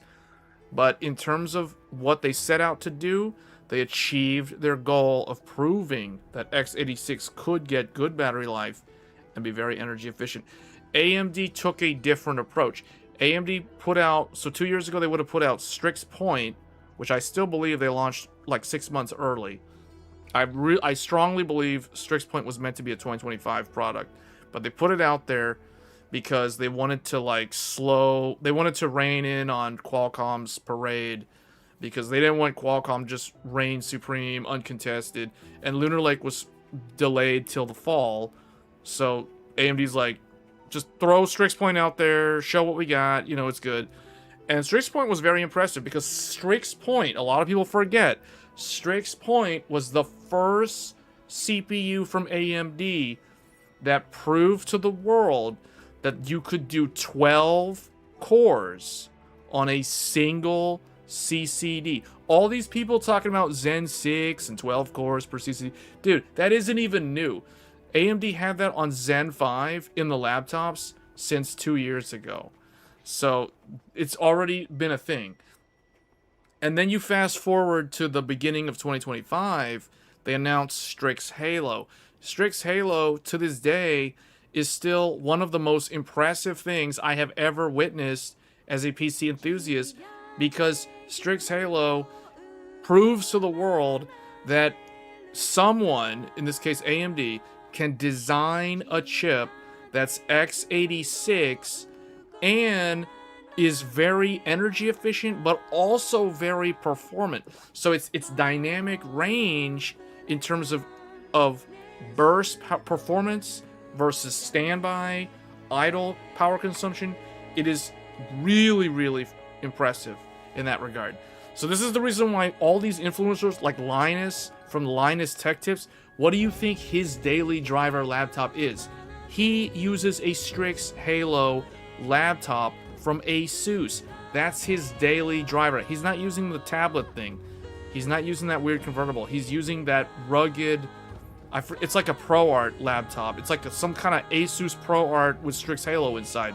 That is Linus's personal daily driver laptop. A bunch of other people. The guy who runs like TinyGrad, George Hotz. George Hotz also, his personal Linux laptop that he takes on airplanes is a Strix Halo laptop from HP. It's that HP ZBook Ultra, whatever. It's got that really weird one, G1A or whatever. You know, he's using that. So all these people who really understand technology, like at a really, really deep level, you know, they're all using Strix Halo behind the scenes. Like I myself, my main Linux desktop is a Strix Halo. It's a framework desktop. So everybody is super impressed with Strix Halo. Like if you don't want x86 to go away, like if you then go get Apple, because support ARM. But you know, if you support x86, then Strix Halo is literally the best thing on the market right now. Like it, hands down, Strix Halo is the best product for x86, because you get quad channel memory. That means you get Threadripper levels of memory bandwidth. And this is the key point that I want people to remember from watching this stream. It's all about memory bandwidth. There's been a heavy emphasis now when it comes to chip design on improving memory bandwidth. Memory bandwidth is the secret sauce. Memory bandwidth is the reason why Apple, to this day, still has the best single thread performance across the board, despite them having an ARM-based laptop or phone even. So Apple knows what they're doing. They went all in on memory bandwidth. AMD made Strix Halo. That has Threadripper's quad channel 250 gigabyte per second memory bandwidth. So Intel's doing Panther Lake. That's really cool too. And then all the stuff that's coming in the future, Zen 6, Nova Lake, all these things. What you're going to see is that there's a huge emphasis on memory bandwidth, because memory bandwidth is like the holy grail for AI. Like AI inferencing really benefits from memory bandwidth. This is the reason why Mac Studio, Mac Mini, they're really good at AI. This is the reason why Strix Halo is really good at AI. So despite none of these things being dedicated GPUs, they're general purpose unified memory architectures, but they're so good at AI because of the memory bandwidth. So games like what I'm playing right now, Monster Hunter Wilds, what you will see is games like Monster Hunter Wilds love memory bandwidth. If there's one thing that I've learned, is that RE Engine loves memory bandwidth. All you gotta do is give RE Engine as much memory bandwidth and it'll just gobble it up. So if you want your frame rate in Monster Hunter to go up and up and up, give it more memory bandwidth. So the reason why X3D reigns supreme in gaming is because all of modern gaming is so memory bandwidth starved. And until modern CPU architectures get on par with Apple's memory bandwidth, that will be the day when all of a sudden, whoa, all these engines that seem like they run like garbage, unless you have X3D, all of a sudden these games will just run so much better. It'll be weird because it's like, oh, the developers didn't do anything to optimize their game, because it's like you literally brute force through their game with modern memory bandwidth. You just bring copious amounts of memory bandwidth, and all of a sudden the game's frame rate is so much better. So that's the key. What gives us more GPU bandwidth? PCIe. PCIe 5.0 finally unlocked. It removed any sort of bottleneck on the backplane of the motherboard for multi-GPU. Because if you have two graphics cards on a modern mainstream board like what I'm using, like any kind of X870, B850, well, B850, whatever, they don't have dual GPU, but X870, X870E, Z890, all these motherboards have PCIe Gen 5. Some of the flagship ones have PCIe Gen 5, X8 times 2. So that right there, being able to run two graphics cards at X8 Gen 5, that basically removes the GPU bottleneck, like the backplane bottleneck. So it's all about bandwidth. And what you'll see is that games like this, games like Monster Hunter that struggle to run smoothly, unless you have an X3D CPU, with memory bandwidth, you don't even need X3D. You don't even need X3D at that point, because now it's like you removed all the bottlenecks. So it'll be interesting to see how this plays out with Zen 6 and with Nova Lake, because I think both of them are going to address this problem. Now, Nova Lake, from what I've been told, I don't know if I gotta think what I can and cannot say. What I can say about Nova Lake publicly is, well, if you're someone who's planning to build a flagship Nova Lake, you're gonna need first of all, you're gonna need a really good power supply. You're gonna need a really good power supply, and you better have some really good DDR5. I'll leave it at that. And if you're going to Zen 6, and you don't care about X3D, although I don't know why you wouldn't, or I don't know why you wouldn't care about X3D, because X3D is kind of like the thing that just, like, you can always fall back on it. Like, in the event where a game is just spaghetti code, garbage optimization, you can just rely on X3D as a crutch to basically, well, technically the developer would rely on it, but, you know, you can just use X3D, just throw X3D at an unoptimized game, and all of a sudden it's, like, optimized magically. So there's always that to fall back on. But what I'm saying is, if you want to go to Zen 6, and you don't care about X3D, you just want Zen 6, regardless of X3D, then, you're gonna need some really good DDR5. Like, you want really good DDR5. So that's what I'll say for both upcoming platforms, Nova Lake on Intel and Zen 6 on AMD. Oh man, bandwidth, guys. Memory bandwidth is going to be the name of the game. Just you wait and see. There's already rumors about the next generation of Threadripper. The next generation of Threadripper is going to be no joke. We're talking PCIe Gen 6. PCIe Gen 6 on Threadripper. Next gen Threadripper. That's going to be insane. The amount of memory bandwidth on that motherboard. Imagine. Because PCIe Gen 6... Think about this for a second. 8 lanes of Gen 6 is 16 lanes of Gen 5. Room TVs, do you now notice more difference between DLAA and DLSS? So, that's a good question. So with the living room TV, so the 75-inch TV, I haven't played any PC games on it yet. I've only tested console. I've tested Nintendo Switch 2 on a 75-inch at 4K, and that does a lot of like DLSS upscale. So I can't really tell you how the DLAA would look, because everything that I've tested on the 75-inch TV has been using upscaling. Like, it hasn't actually been native outside of like movies. But I've also tested PlayStation 5 on a 75-inch, and okay, yeah, I remember you asked me, what did I do about my setup? Here, I'll explain that now. But let me real quick before I do it, let me finish what I was saying about the bandwidth. So Threadripper, the next gen Threadripper is going to be, well, so far the rumors are that the next gen Threadripper is going to be PCIe Gen 6, and it's going to be a new socket. It's not going to be socket compatible with the old motherboards, which when I heard that, I was a little bit annoyed, because that means if I want to build another Threadripper, I got to buy a new motherboard, which is really, really disappointing, because those motherboards are not cheap. But at the same time, the enthusiast inside me is still okay with it. The same way I told you guys, if Zen 6 is not on AM5, I won't be disappointed. Like, I'll be okay with that. Because if they go to a new socket, that means that they can provide newer technologies. It's much easier for the engineers they have way more control over what they want to build as a next-gen platform if they go to a new socket.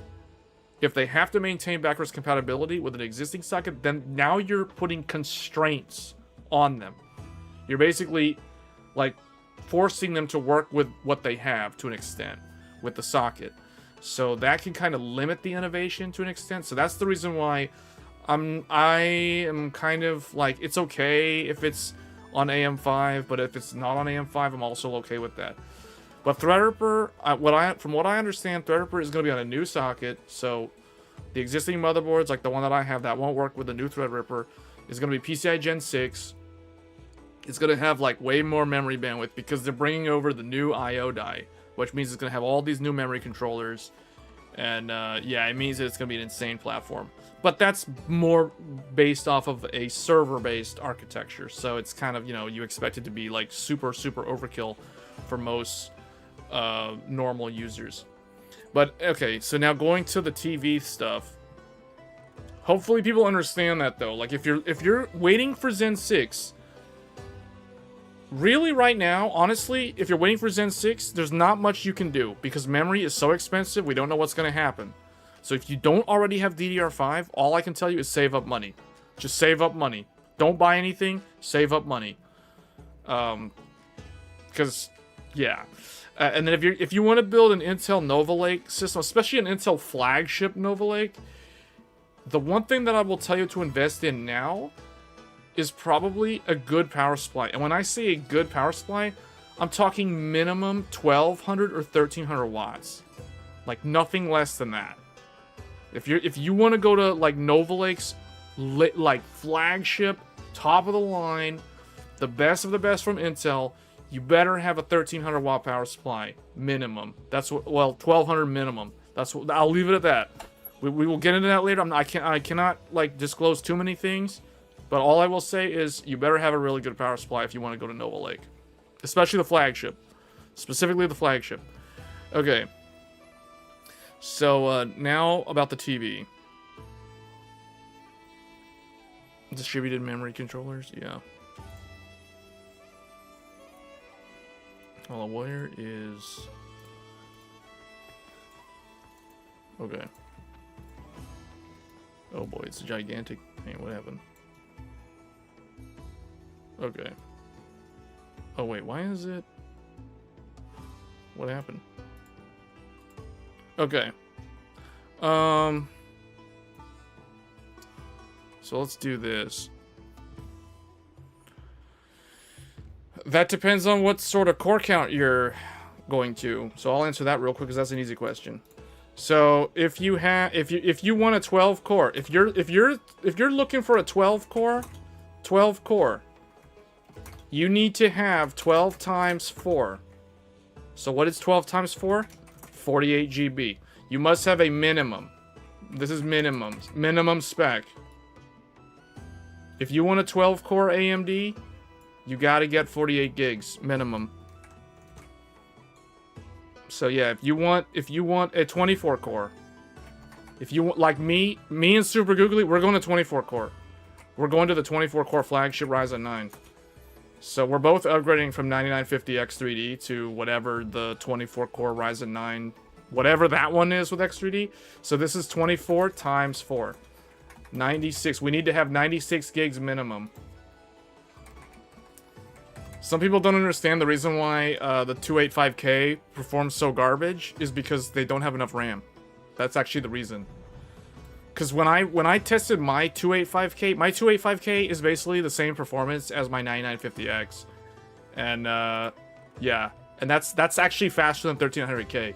But that's because I put 96 gigs with my 285K.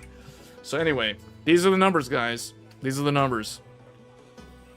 You're going for that? Oh yeah, that's the 12 core. So yeah. Basically, 9800 X3D is going to go to 10800 X3D, which is a 12 core, which basically implies the following. And then if you're on 9950, you're going to 10950 X3D, which implies 24 core, which implies this.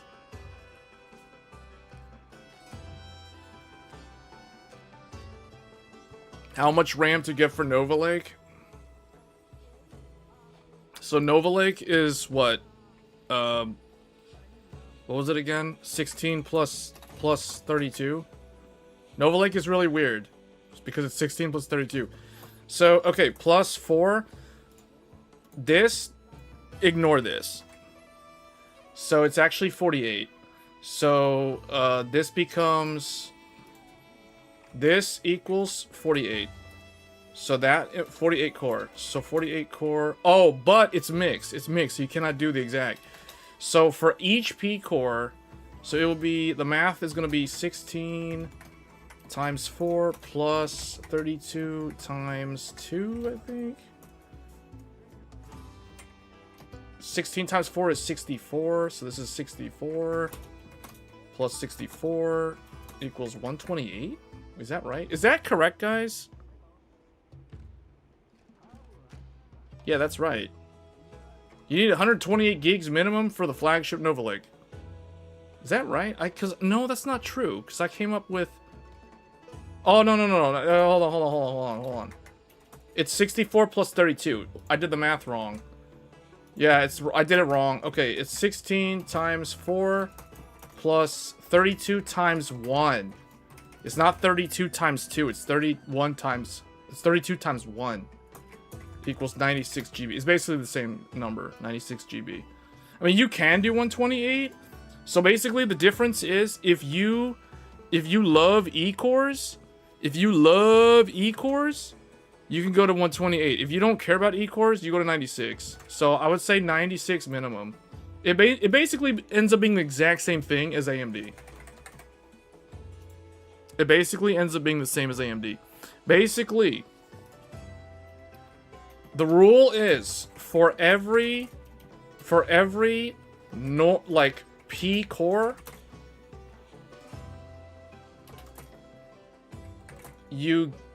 it's like each P core should have 4 GB of RAM. 4 GB of RAM per pre-core. Each E-core should have 1 GB of RAM. That's how you do the math. That's how you do the math. So I'm set. Like, I'm literally sitting on 96 gigs of CUDIM already. Like, I have all the RAM I need for day one for Nova Lake's flagship. I'm already set up, guys. It's already set up, day one. All I gotta do is buy Nova Lake and a motherboard, and I'm done. That's it. No RAM for me. And guess what? Those 96 gigs are already CUDIM. I've already got the CUDIM. We already have a YouTube video about it from last year. I've been sitting on that CUDIM for over a year. I bought that stuff for cheap.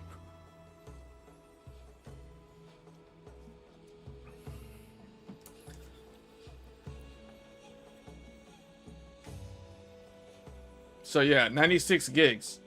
So Nova Lake. This is Nova Lake. Nova Lake flagship. Nova Lake flagship. This is it. And then LPE 0 GB. LPE, you don't need to dedicate RAM for LPE. Don't worry about that. Don't worry about that. We don't even know in what way LPE will even come into play with Windows 11. Because you're using a desktop. On mobile or phone, LPE makes sense. But on a desktop where you don't care about battery life, LPE, as far as I know, doesn't make any sense at all. So just ignore that for now.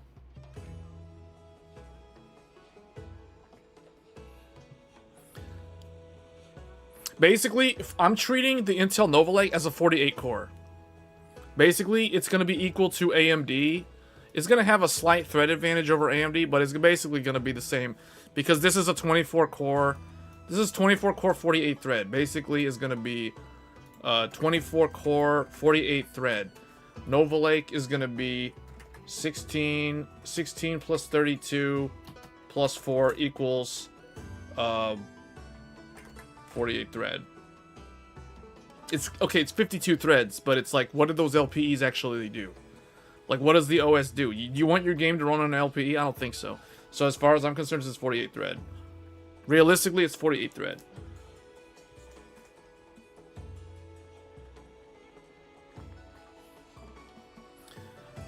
And I have the Seasonic. In fact, if I run into problems with LPE causing latency issues, I'm gonna go into the BIOS and I'm gonna turn off all 4 of those LPEs.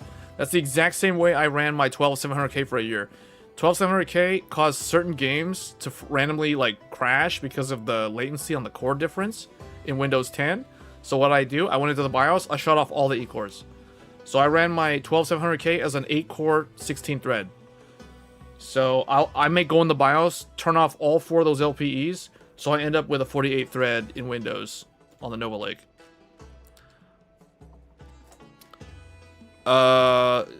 Probably 900. I wouldn't be surprised if Silent might be correct, man. D2 is already 900 bucks. So Nova Lake is gonna probably be 900 bucks. So let's put it this way. Plan for at least $700. At least. You need to set your expectations accordingly if you want the flagship. For Nova Lake flagship and 1095X3D. At least. This is minimum.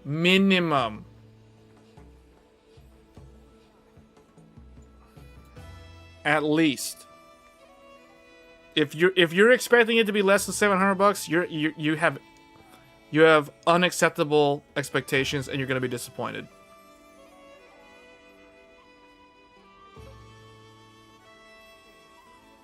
Yeah, Threadripper is gonna be no joke, man. That thing's gonna be insane. That's probably gonna be even. Yeah, I don't even want to think about how much those motherboards are gonna cost, because they have PCI Gen 6. The signal integrity requirements for PCI Gen 6, and the amount of regenerators on there, I don't even want to think about what that would cost. Those boards are gonna be like 1,300 bucks. Those Threadripper boards.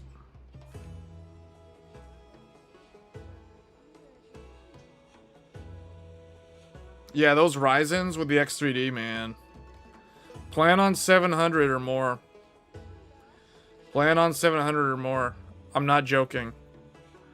Oh, also for the motherboard, for Intel, if you want Z990, plan for at least around 400 to 500 for the motherboard. So this is the reason why, unless you don't have any DDR5, or unless you don't already have an AM5 platform, this is the reason why AMD is going to end up being the better value. Because Intel, if you want, for things like postcode debug and decent signal traces for high-speed DDR5. I'm talking high-speed DDR5 8000 plus. So yeah, if you want to run DDR5 8000 or better than 8000 on Intel, you better plan at minimum for a $400, $500 motherboard with proper postcode debug and stuff like that. So Intel's gonna be expensive. Expensive. We're talking around $800 for the CPU and like $500. Your minimum spend on Intel is like $1,300 before tax. And that assumes you already have your DDR5 ready to go. If you don't have your 96 gigs of CUDIM DDR5, good luck. Good luck, because that's another like $1,500 right there. And the funny thing is, the RAM, this RAM itself costs more than the Nova Lake and the Nova Lake motherboard combined. So Nova Lake is no joke, man. Stepping into Nova Lake is gonna be like, the barrier to entry for the Nova Lake flagship. This is gonna show the true dedication. This is gonna take some devotion, true enthusiast devotion to Intel and the memory gods. If you don't already have DDR5, if you haven't paid your dues to get your DDR5 yet, oh man, you're already behind the 8 ball. Because, dude, like, for real. Do any of you know how much that DDR5 costs right now?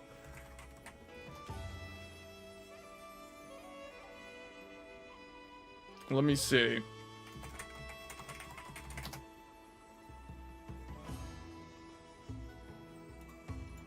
Let's take a look real quick. Let me find some DDR5.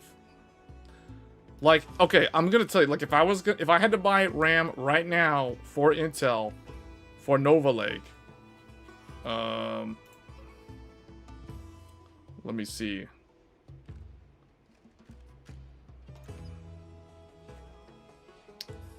Where is it? What do we got? Okay, actually, you know what? If you don't want CUDIM, you can actually spend about $1,000. So it's $1,000 without CUDIM. But if you want CUDIM, because remember, if you're buying Nova Lake, why aren't you getting CUDIM? I don't understand. So, but the thing is, you know, desperate times call for desperate measures. But anyway, what I'm saying is, hold on, let me find some. So, like, this stuff, I guess? Wait. So, like this. Yeah, like this stuff. Hold up. Alright. Oh, wait, hold on. I'm not sharing. Where's my...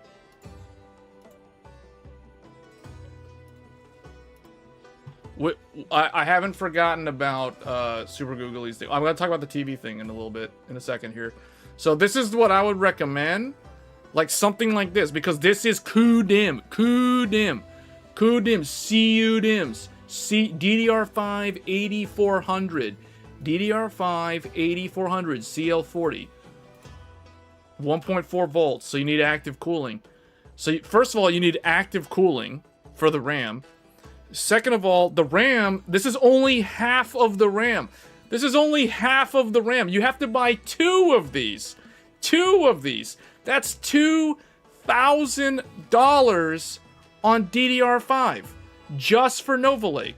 That's $2,000 for Nova Lake's RAM. Then you got to spend another like $800 roughly speaking for the Nova Lake CPU, then you have to buy a $500 motherboard, because let's be honest, not the bare bones, bottom barrel basic motherboard ain't gonna run DDR5 8400. That's not how it works. So you got to get a super high-end motherboard, at least $400, at least $500. So Nova Lake by itself is like, I'm roughly in my head $1,300 plus $2,000 on memory. So that's like $3,000, roughly $3,500. If you have to buy a power supply, oh my goodness, you need a 1200 watt power supply. So it's like, that's another, yeah, man, we're talking like $3,500. We're basically talking about the price of an RTX 5090. An RTX 5090 for like the price of just this upgrade. So, I mean, that's the CUDIM. Now, if you're like me and you want to cheap out, then you can buy this stuff. This is my magic memory, by the way, 1.35 volts. The nice stuff about this is not CUDIM though. So this is meant for like AMD. So, but it doesn't matter because Zen 6 is going to have CUDIM too. So it's like, what? But what I'm saying is, if you want to cheap out, if you want to save money, like, because, you know, like, who wants to spend $1,000 on RAM? So if you want to cheap out, you can buy my magic memory, which I know this works.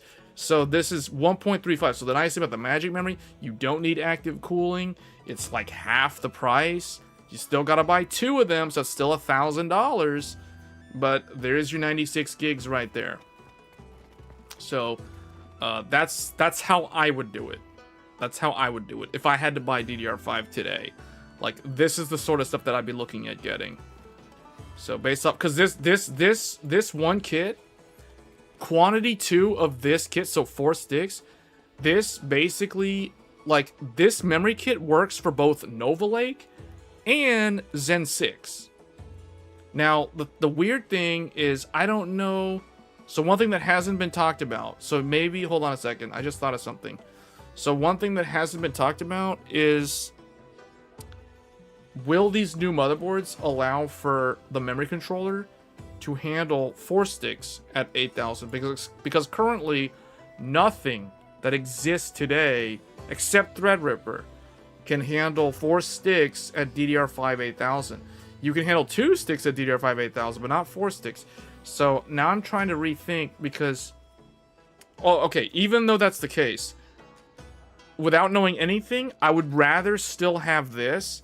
And if this doesn't work, I would run this at like DDR5 6400 or something, you know, like, and then I'd have 4 sticks working. So that's kind of what I would do personally. So it's either that or this. It's like, wow, the price difference though for CUDIM is insane. So this is the reason why, you know, like, upgrading is, this is not a good year to do upgrades. That's the reason why it's not a good year to do upgrades. Alright, so back to the whole, like, the TV thing. Actually, hold on, let me take a quick break, because I didn't expect the stream to go after 2 hours, and we're already, like, 2 hours and 36 minutes in. But when I come back, we're definitely going to talk about the TV situation.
Okay, so now... Alright, so now let's discuss the TV stuff. It's like, we're back from our sponsor, like what would have been an ad spot, but okay, whatever. So now we're going to talk about something completely different, so TVs. So Super Googly asked me about the TV stuff. So what I can say is I tested, so I recently updated, this was about a month ago. Actually, no, it hasn't been that long. Has it been that long? Well, a month ago, I updated the game room setup. So those of you who are members, you guys have probably seen the behind the scenes video. But you guys know I have like a game room setup, which is like this. And what I did is I replaced so I used to have a 40-inch Westinghouse FHD, so this is like a 1080p 60 TV. This used to be here. That's what was there. I used to have a 40-inch. Actually, let me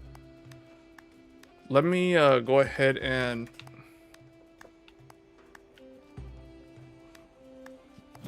quit out the game because I don't need to be in the game. Hold on. Alright, I don't need to be in the game because the background audio is probably repetitive. So yeah, let's do it like this. Actually, let me move this over here. There we go.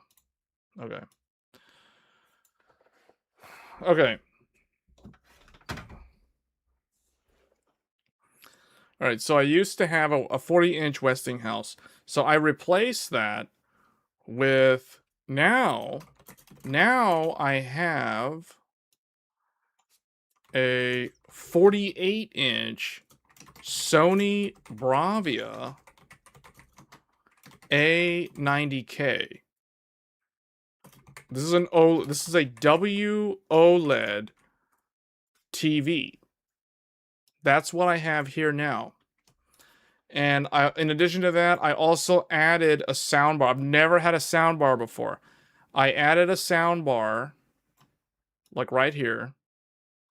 And I added something called a subwoofer. So if you know anything about like home theater systems, I've never actually had a proper home theater system.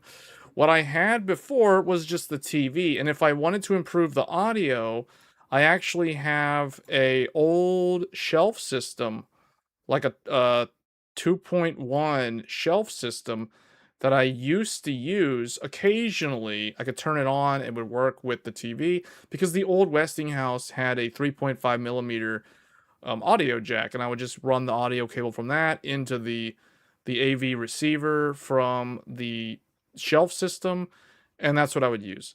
So that was kind of the old setup. The new setup is basically, now I can still use the shelf system with the TV. It's just I can't use it over HDMI because the new TVs, I don't understand why new TVs got rid of the 3.5 millimeter headphone jack, because now all you get is, I mean, some of them don't even have the digital, like the Toslink SPDIF. So these modern TVs, all you get is HDMI, which is going to give you the best audio, because HDMI 2.1 allows for the, like, you can go to what do they call it? It's not just 7.1, it's like 7.1.2 or something, or 7.2.2 or 7.4.2, I forget, but basically you get the height channels with HDMI. You don't get that with the old optical audio.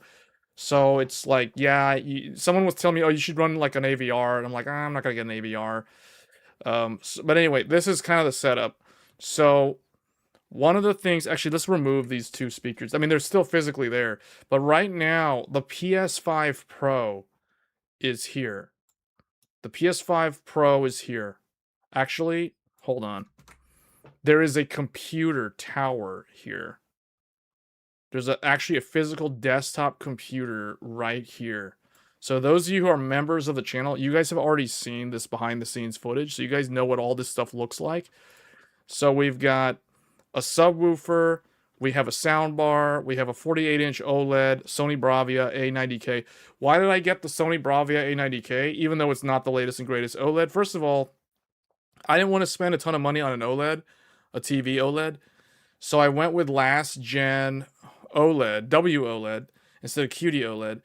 Because personally, I'm not a huge fan of QD OLED. I've said this before. It looks okay, but I'm someone, for some reason, I prefer the colors to be more natural and accurate. And I've always thought that QD OLED looks oversaturated. Now, obviously, you can switch to professional mode and all that stuff, or cinema mode or whatever. But then at that point, when you do that on an OLED, you lose so much of the peak brightness that it just defeats the purpose of having the OLED. So that's the reason why I didn't care about QD OLED, and I was okay with saving money by going with WOLED. So I went with the 48-inch Sony BRAVIA. This is the largest size you can get for the A90K without stepping up to the A95. I think A95L or something.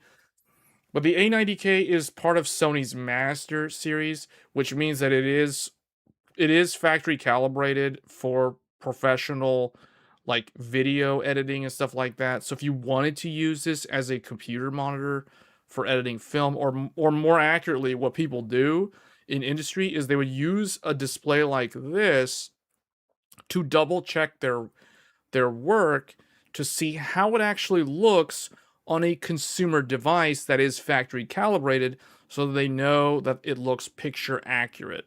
So that's kind of the reason why I got this display. Not only that, but it was relatively cheap for an OLED TV. So because it was new in the year 2022. So this is technically 4-year-old OLED technology at this point. But I bought it. I don't regret it. It's really good. I played a ton of Forza Horizon 6 using the wheel simulation setup that I have with this TV, and it is very immersive. It's great. So it's at first I thought it's the perfect size. Definitely for sim racing, it is the perfect size. But for movie watching, and if you're sitting like 10 to 11 feet away, after what I experienced with the living room setup, which we're about to talk about, I now kind of feel like this TV is a little on the small size for the game room. But if you're doing racing simulation with a wheel and everything, it's the perfect size. So I'm happy with it. And in terms of the picture quality, it's good. So going back to the question, the original question about DLAA versus DLSS. So this one I have tested DLAA and DLSS. And I'm someone who has always preferred DLAA. So if you're talking specifically about the image quality, I always prefer native resolution or near native resolution. And DLAA is basically native resolution. So I like, even with the OLED and even with a big screen, and I've never been able to test this on a big screen before until now. So DLAA, I still prefer it over DLSS. Now, Forza Horizon 6 is the main game that I have been testing with this TV, and DLAA is better. I mean, DLSS is not bad. If you're watching someone play the game and you're sitting on the sofa or the couch, or you're sitting further back, DLSS and DLAA, it's much, much harder to tell the difference looking at a 48-inch panel when you're sitting about 10 feet or so away. So that's like 3 meters. For those in the metric system, that's like about 3 meters. So if you're sitting 3 meters away from a 48-inch screen, if someone's playing the game at DLSS quality, and then if they switch to DLAA, you would be hard-pressed to tell the difference. Because the screen is relatively small when you're sitting so far away. Now for the next part of this. Actually, by the way, so on here, the PS5 is like, the PS5 Pro is currently sitting on top of this computer monitor, or this computer tower. The PS3 Fat is like over here. The PS4 Pro is like over there. And then we've got the Wii U is like down here somewhere. The AVR thingy, it's not even AVR. It's like the shelf system is like on its side over here. Then I've got like the speakers in the back. So that's the game room. That's the game room. Now, the living room. The living room is a completely different setup. The living room is the one where it's like, if I'm hosting visitors or something, you know, they're going to be in the living room. Like, if they're not eating at the dinner table, they're going to be in the living room. So the living room, it's kind of weird because I thought, okay, should I go with, should the game room have the bigger TV? Or should the living room have the bigger TV? So ultimately what ended up happening was I ended up getting a big TV for the living room. So the living room has a lower shelf or lower whatever this thing, table thing, but it's much longer. So what I wanted to do for the living room is I wanted something that was large enough so that it would fill up most of the peripheral view. So for the living room, I went with a much larger screen. The living room has, ultimately what I ended up getting for the living room is the Sony, new for 2026, Sony BRAVIA 3 Mark II. Now, this is not a OLED. This is also not a mini LED. So this is an entry-level, normal LED TV from Sony. But it is the newest one, and it is actually quite good for a budget entry-level TV. So for this, I went with the 75-inch. 75-inch. Never did I ever think that I would get a 75. Never did I think I would get anything over like 55 inches. But I ended up getting a 75-inch TV because the BRAVIA 3 is so much more affordable than the fancy OLEDs. So this one is more of what I consider quantity over quality. But you're not really sacrificing too much on quality. The only thing you're losing is the black levels of OLED. Because this still has very good peak brightness. And the nice thing about this is it is a matte finish screen. So the living room has a bunch of windows on this side of the TV. So I needed something that was anti-reflective. And I didn't want a glossy screen because of the windows. So I went with a matte screen, and this was the most affordable that I could find that was modern. So I ended up going with this thing. So this has this same exact soundbar that was on the game room one that we showed right here. Same exact soundbar, although I think it's like smaller because it's the same soundbar. So for drawing it to scale, it's like this. It's like that. This TV has the 2 feet that are like here and here. So it's like that. And then I have my launch PlayStation 5 from 2020, from the pandemic. That's like right here. And then the subwoofer is here. And then I put another desktop computer that I previously wasn't really using too much. I put that one down here as well. So there's like one over here. So we got one computer up here. So I have a desktop for the game room TV. And now I have a desktop for the living room. I've never done that before. I was never even going to consider doing that. So, but now like the living room one, this lower one right here, and this one, the game room one, they both have like completely different upgrades. Because this thing, I used to have a 48-inch Westinghouse. I don't know why I have all these Westinghouses. I used to have a 48-inch Westinghouse 1080p 60 for the living room TV. You know, so now I have the Sony BRAVIA 3 Mark II. So one thing I like about Sony BRAVIA 3 Mark II, this has 4x HDMI 2.1. This is currently the only BRAVIA TV that features 4 HDMI 2.1. This TV, this BRAVIA A90K has 2x HDMI 2.1 and 2x HDMI 2.0. So this one, for those that don't know, this is the 4K 120, this is the 4K 60. So this one, all of the ports are 4K 120. So, but this is new. This is like one of their newest TVs. It was like, it's new in 2026. Whereas this TV was new like 4 years ago. So, and the crazy thing is, I spent more money on the OLED. Yeah, the 48-inch, which is technically not even the latest and greatest. This is from 2022. This thing cost me, I think, $100 or $200 more than this massive 75-inch brand new 2026.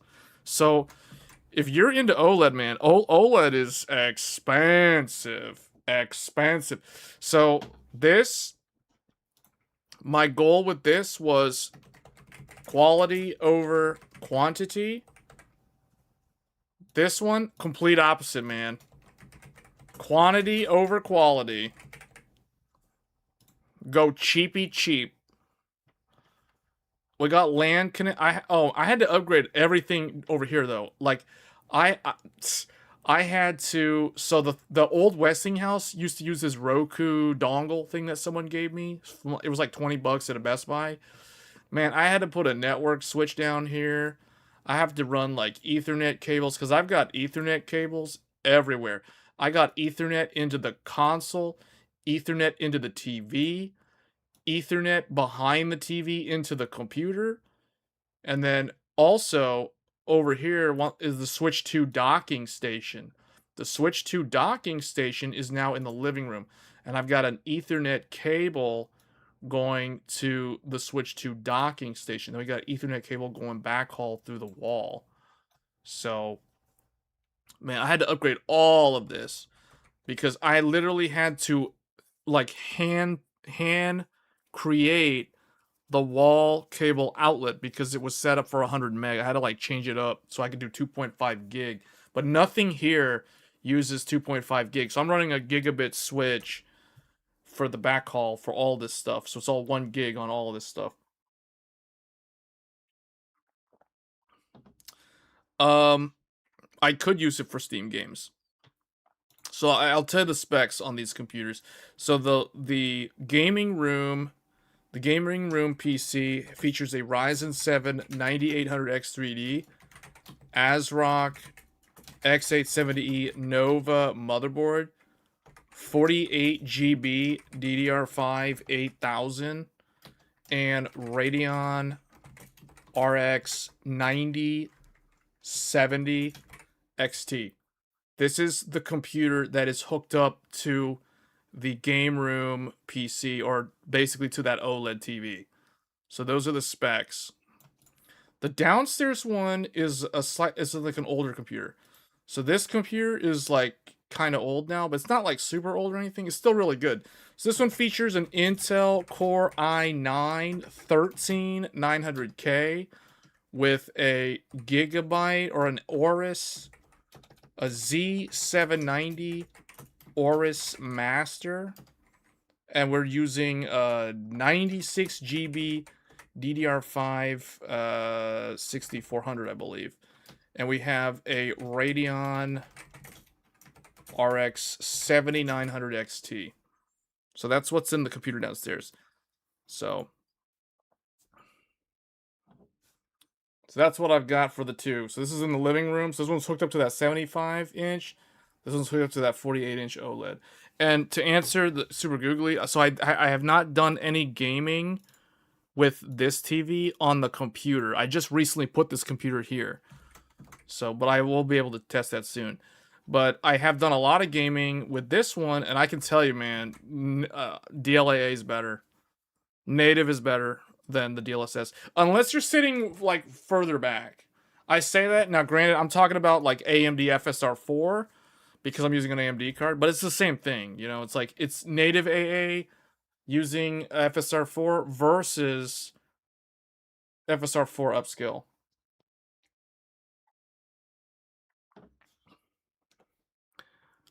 This looks, what do you mean this looks super backwards?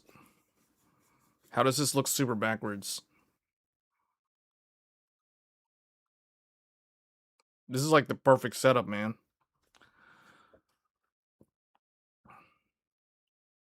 I participated in PS5 production.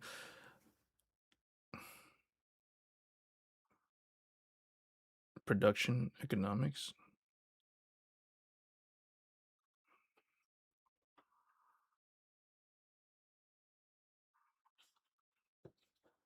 Yeah. DDR5 8000 AMD is the magic number. What do you use the desktop for in the living room? Okay, so what do I use the desktop? Mainly YouTube. YouTube videos, although you can use the TV for the YouTube videos as well. So far, that's the only thing I've tested, though. Like, the switch for this one is, like, over here, too. There's, like, a network switch here as well. All this stuff's LAN connected. Nothing's on Wi-Fi. Oh, except the Wii U. The Wii U doesn't have an RJ45. The Wii U is, like, the only thing.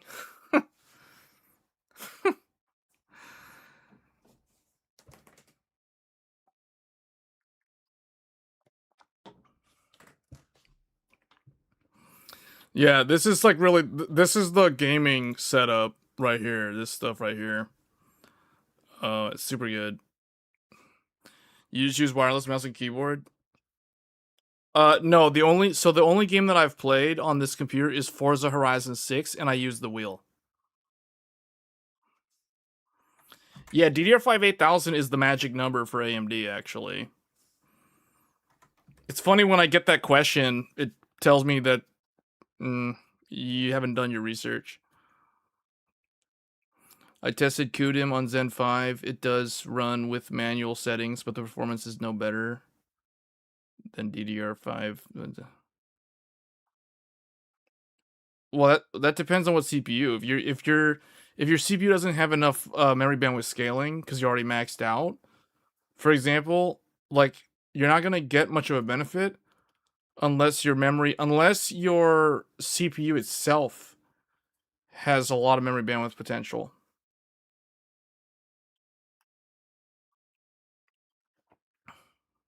Yeah, you want to be in Gear 2. Gear 2 is where to be. You don't want to be in anything else. Gear 1 doesn't work at 8000. Bruh, it sounds like you don't understand how this stuff works. Just saying. I feel like I've given the lecture on the DDR5 stuff like so many times, and we even literally did it like 2 streams ago.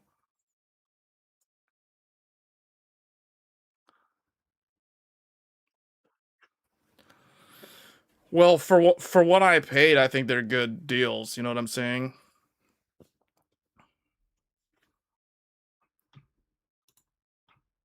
So this thing cost me around, it was like $1,200. This thing was also, actually, no, was that right? This thing was either $1,200 or $1,300. This TV. This one was cheaper, guys. Like, I got this one for like $1,100. I was so shocked. I was like, wait, I can get a 75-inch? I can get a 75-inch for the same price I paid for a 48-inch OLED? Hence why I'm saying quantity over quality. Sometimes you gotta go quantity over quality, you know? You know what I'm saying? So in terms of movies, I'll admit, the OLED definitely looks better. If you care about the quality of the display, hands down, OLED definitely looks better. Because I tested the movie Dune 2, Dune Part 2. Like, Dune Part 2 was the footage that... I tested 2 movies. I wanted to test a new movie and an old movie. So the old movie was Titanic upscaled. So I tested the flooding, the sinking of Titanic at different scenes where I upscaled from the original footage all the way up to 4K. Or whatever the master... Whatever they do in the upscale. I also tested the weird thing where they interpolate basically frame gen for movie viewing. Man, Dune Part 2 looks so weird watching it with like 60 FPS. Dune Part 2 at 60 FPS looked so weird. I mean, it looked cool. It looked really cool. It was almost like, man, this was like a video game with like full path tracing turned on. What is this? But Titanic at 60 FPS looked really odd. Like Titanic at 60 FPS looked like some kind of like soap opera thing. It was so weird. It had the soap opera effect. But the upscale though on the OLED Titanic upscale to 4K looks so good on an OLED. I was like, man, this old classic looks so good. And then I tested the exact same both movies on the 75 inch over here. Similar behavior, but I could already tell, man, the black levels, the lack of the black levels, it still looks good to the untrained eye, it looks good enough. But looking at it on the OLED, and then looking at it on the non-OLED, I was like, oh man, I can already tell, man. I can already tell. OLED definitely is better. OLED's definitely better. But I didn't care, because I'm like, the whole point, I just want to throw a big screen there and just not even think about it anymore. You know what I'm saying? Just put a big fat 75 inch matte finish, no glare. You know, you could have a movie at like 1 p.m. in the afternoon with the sun shining in through like 3 windows. And man, that TV is just crushing it. So I was like, yeah, this is the good stuff, man.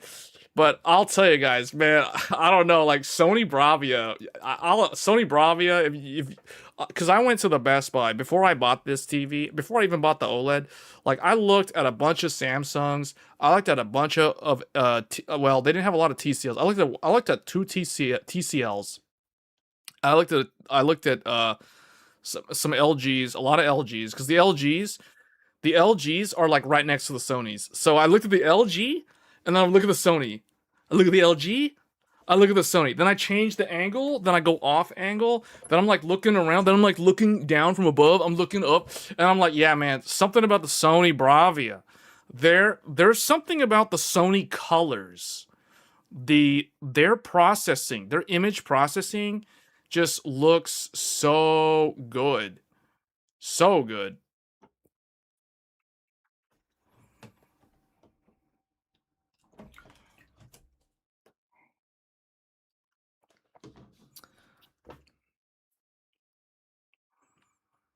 Do we have to do the lecture on memory? Do we have to educate someone here on the memory? Because there's a bunch of nonsense comments about the memory. You're incorrect on the whole thing about the Infinity Fabric. That shows lack of understanding on the Infinity Fabric. The problem is when you ask AI to build you the fastest gaming PC, it always says 6,000. Da, da, da, da. Yeah, well, it's all wrong. So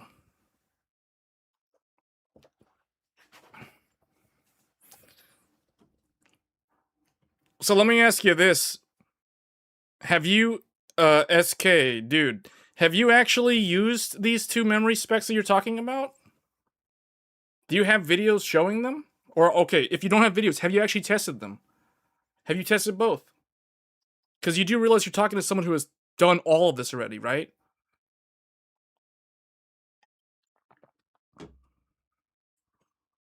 You know I have videos on the channel that already show all of these results.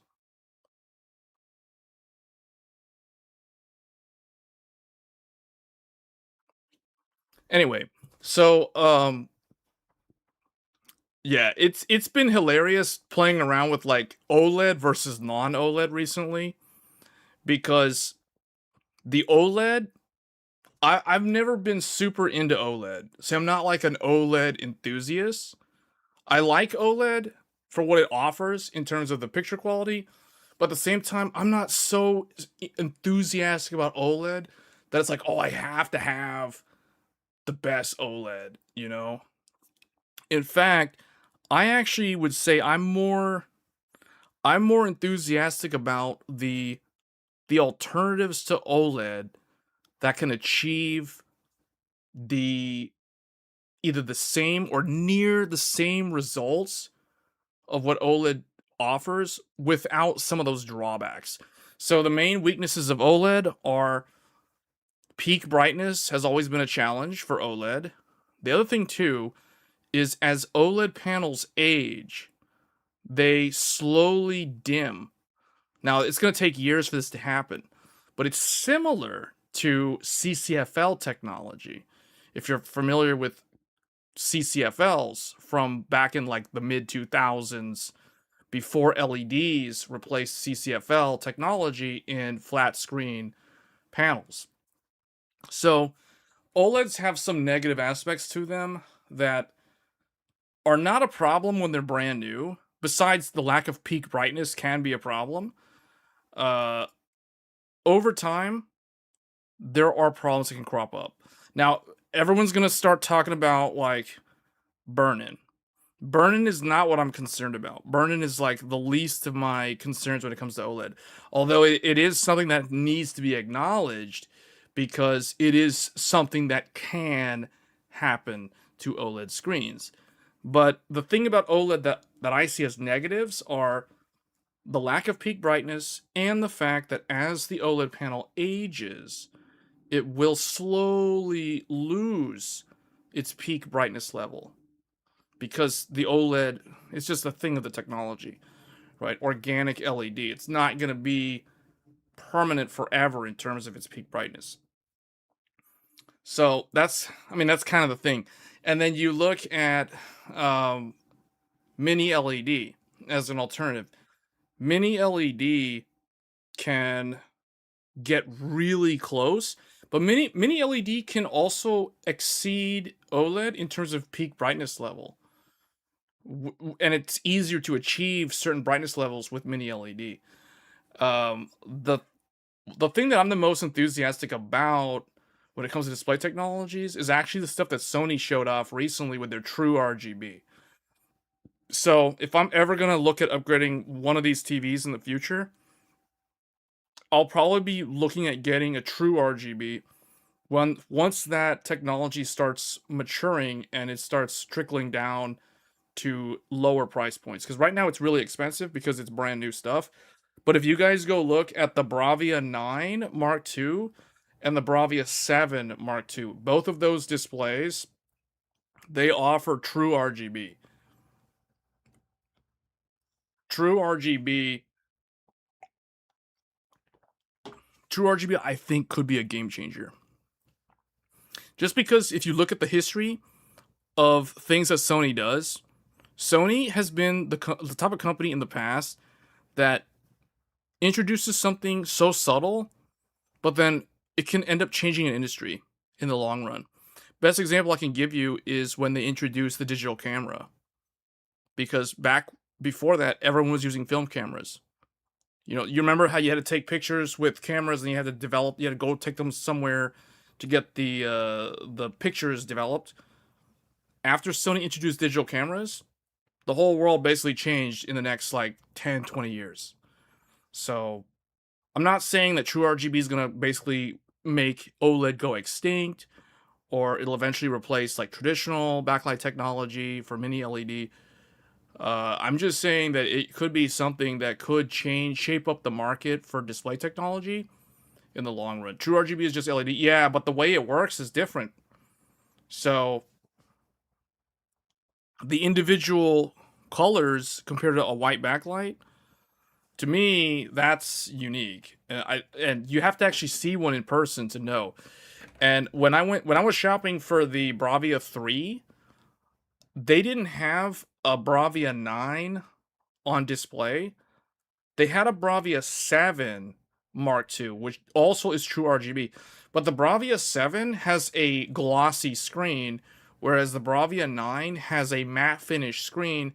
And if I'm going to get a TV, especially a big TV, I need it to be matte because I need it to be anti-glare. So window light reflection, sun reflection doesn't cause a problem.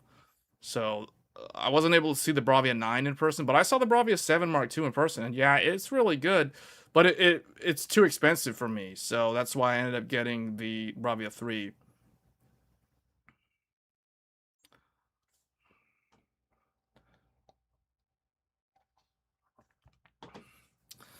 Do we so okay, those of you watching the stream, do you guys want me to explain the memory stuff?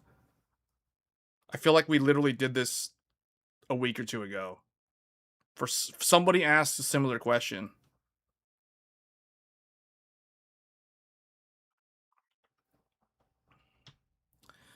I'll explain it again through math, just real quick. So, it has to do with the architecture.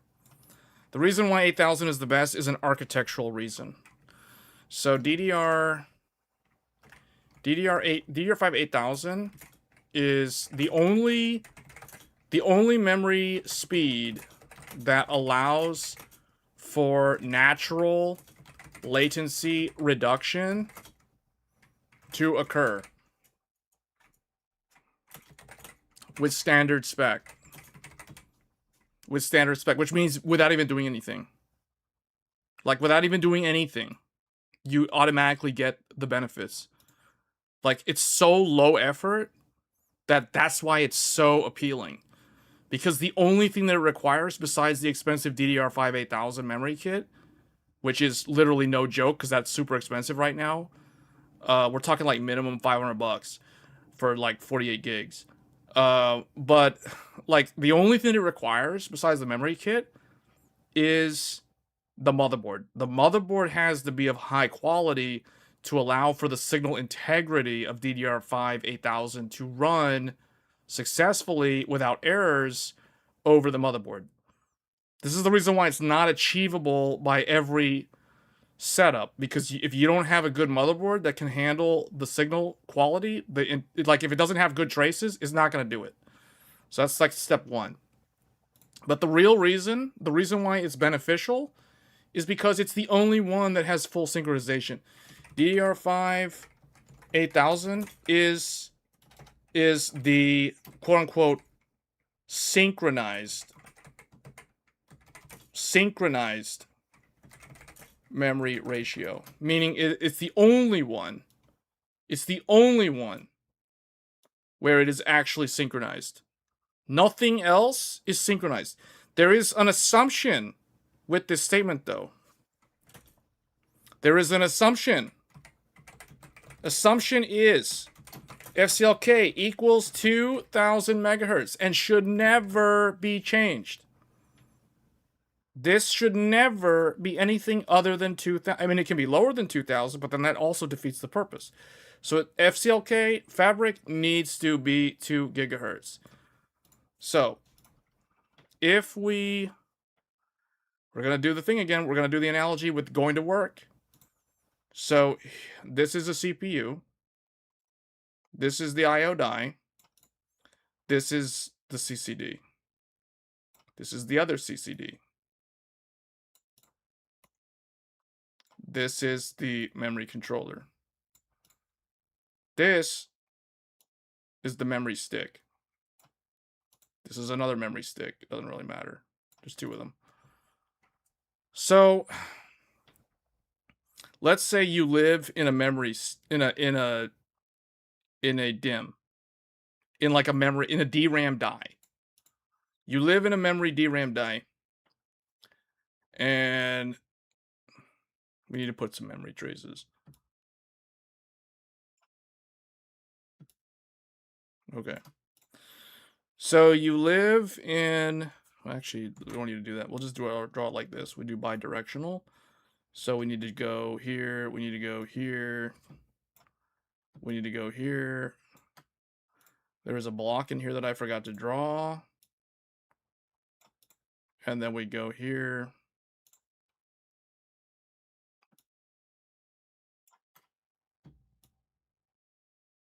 Or whatever.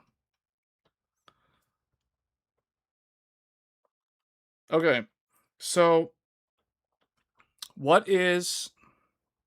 so let's see who was paying attention the last time we talked about this. What is the slowest component in this CPU / memory subsystem? And there's some choices.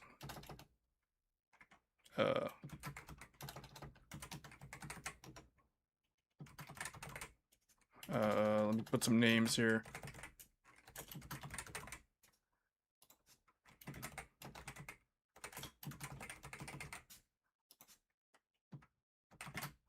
Okay.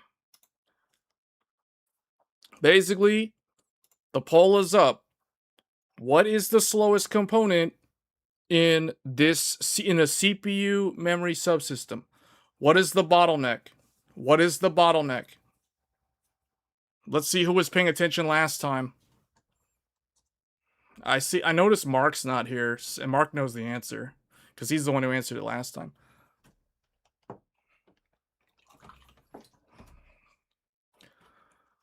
So what's the slowest component? What's the bottleneck in the CPU memory subsystem?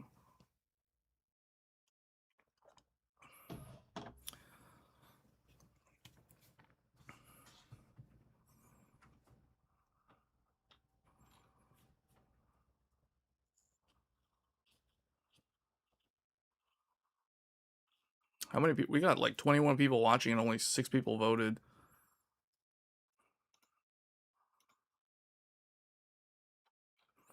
Oh, Mark is here now? Okay.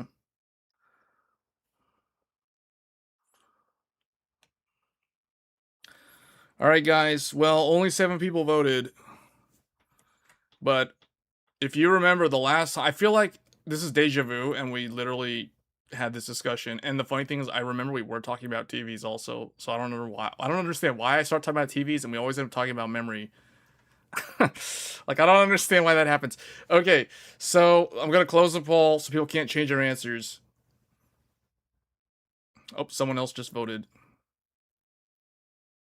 Well, I'll give it 30 seconds. We got like 25 concurrents and only 8 people voted. That's like sub 50% participation right there. Okay, 9 people voted. Oh, man. Well, it was pretty accurate earlier on. But, alright, we're gonna close the poll. You can't change your votes. Ending the poll. Alright, so... 33% of you, or 33% of the vote was correct. The other 67% of you were wrong. So the correct answer is the RAM. The RAM is the bottleneck. The memory itself is the bottleneck. The RAM. The DIMMs. The DIMMs are the slowest thing in a CPU memory architecture. Not the Infinity... If you answered Infinity Fabric, you are wrong, because that's one of the fastest things in the system. The amount of memory, the amount of bandwidth that the Infinity Fabric offers is insane. In orders of magnitude more than the DIMMs. If you answered the memory controller, you are kind of partially correct, but it's still wrong. It's still wrong because the memory controller is still having to do so much more with so much less compared to the DIMMs. So the DIMMs are the bottleneck. So thankfully, nobody answered cores because the CPU cores are definitely not the bottleneck. So the RAM is the bottleneck, not the Infinity Fabric, not the memory controller. So that automatically means that if you want to get the best performance, you need to focus on the biggest bottleneck in the system. And the biggest bottleneck in the system is the RAM. The RAM. So what does that mean? That means the faster you make your RAM, overall, it has a bigger impact on the overall uplift versus trying to tune these other things. So if you put all your effort into tuning the cores or the Infinity Fabric or the memory controller, but you leave the RAM alone, and no one really does that. But it's like if you try to overclock the memory controller, although you can't really overclock the memory controller without overclocking the RAM because they're kind of related. But let's say you try to overclock the cores. So like you overclock your CPU to like 5.8 gigahertz or 5.9 gigahertz or whatever, but you leave the RAM alone. it's like, yeah, you're going to improve your single thread and multi-thread and benchmarks a little bit, but you're not really going to impact your game performance. You're not going to impact any sort of workload that is heavily memory bandwidth dependent. And a lot of modern games are memory bandwidth dependent. At the beginning of the stream, we actually talked about that. At the very beginning of the stream. It's kind of weird. We're coming full circle now. So the RAM, improving the RAM speed makes the biggest difference. Now, latency is another thing. But latency is actually the reason why 8000 is the magic number, which we're about to show. So the assumption is that FCLK should be at 2 gigahertz. Why is FCLK at 2 gigahertz? Because FCLK is designed by the engineers to run around 2 gigahertz. It is not designed to run well above 2 gigahertz. And it can run below 2 gigahertz, but I mean, if you're focusing on performance, you don't want it to run slower than 2 gigahertz. So FCLK at 2 gigahertz, that is the ideal number. So we're going to go ahead and put that here. So FCLK equals 2 gigahertz. We'll just put that here in the middle. So this is the fabric. And then the UCLK. So let's focus on, let's give 2 examples. So let's do DDR5 6000 first. So in DDR5 6000, FCLK equals 2000 megahertz. UCLK, so we're doing let's say we're doing the quote unquote gear 1 or 1-to-1. So UCLK will have to equal the mem clock. The MCLK in this case is 3 gigahertz. Or no, 3000 megahertz, 3 gigahertz. So that means this will also be 3000 megahertz. So here, do you have synchronization? The answer is no, you don't. No synchronization. No synchronization. Synchronization. No synchronization when using Gear 1 DDR5 6000. Okay? You're probably wondering, like, wait, what? I thought it was synchronized. Why is it not synchronized? Because synchronization doesn't care about MCLK. Synchronization in a CPU architecture, by definition, cares when the SoC itself, in this case, the internal components within the I/O die, are synchronized. That implies that synchronization can only occur when fabric and memory controller are equal. Therefore, no synchronization is occurring when we use DDR5 6000. You can overclock the... Yes, you can. That's what all this... So, Expo and XMP equals overclocked RAM. Just FYI. If you go into the BIOS and you load an Expo or an XMP profile, you are automatically, by definition, overclocking your RAM. Because RAM is not supposed to run outside of JEDEC spec. Anything that is not considered JEDEC spec is considered an overclock. So anytime you run Expo or XMP, you are overclocking RAM, which means you are running your RAM outside of the spec of those ICs, those integrated circuits. So yes, you are overclocking. Even if you're running XMP DDR5 5200, this can still technically be an overclock because it's changing the tertiary and subtimings outside of the standard JEDEC specification. So here we have no synchronization occurring.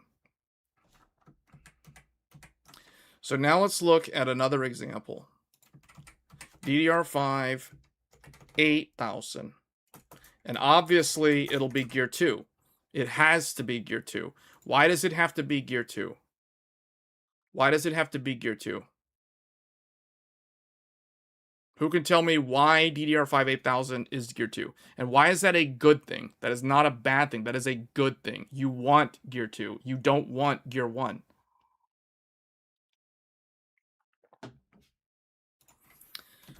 FCLK equals 2000 megahertz.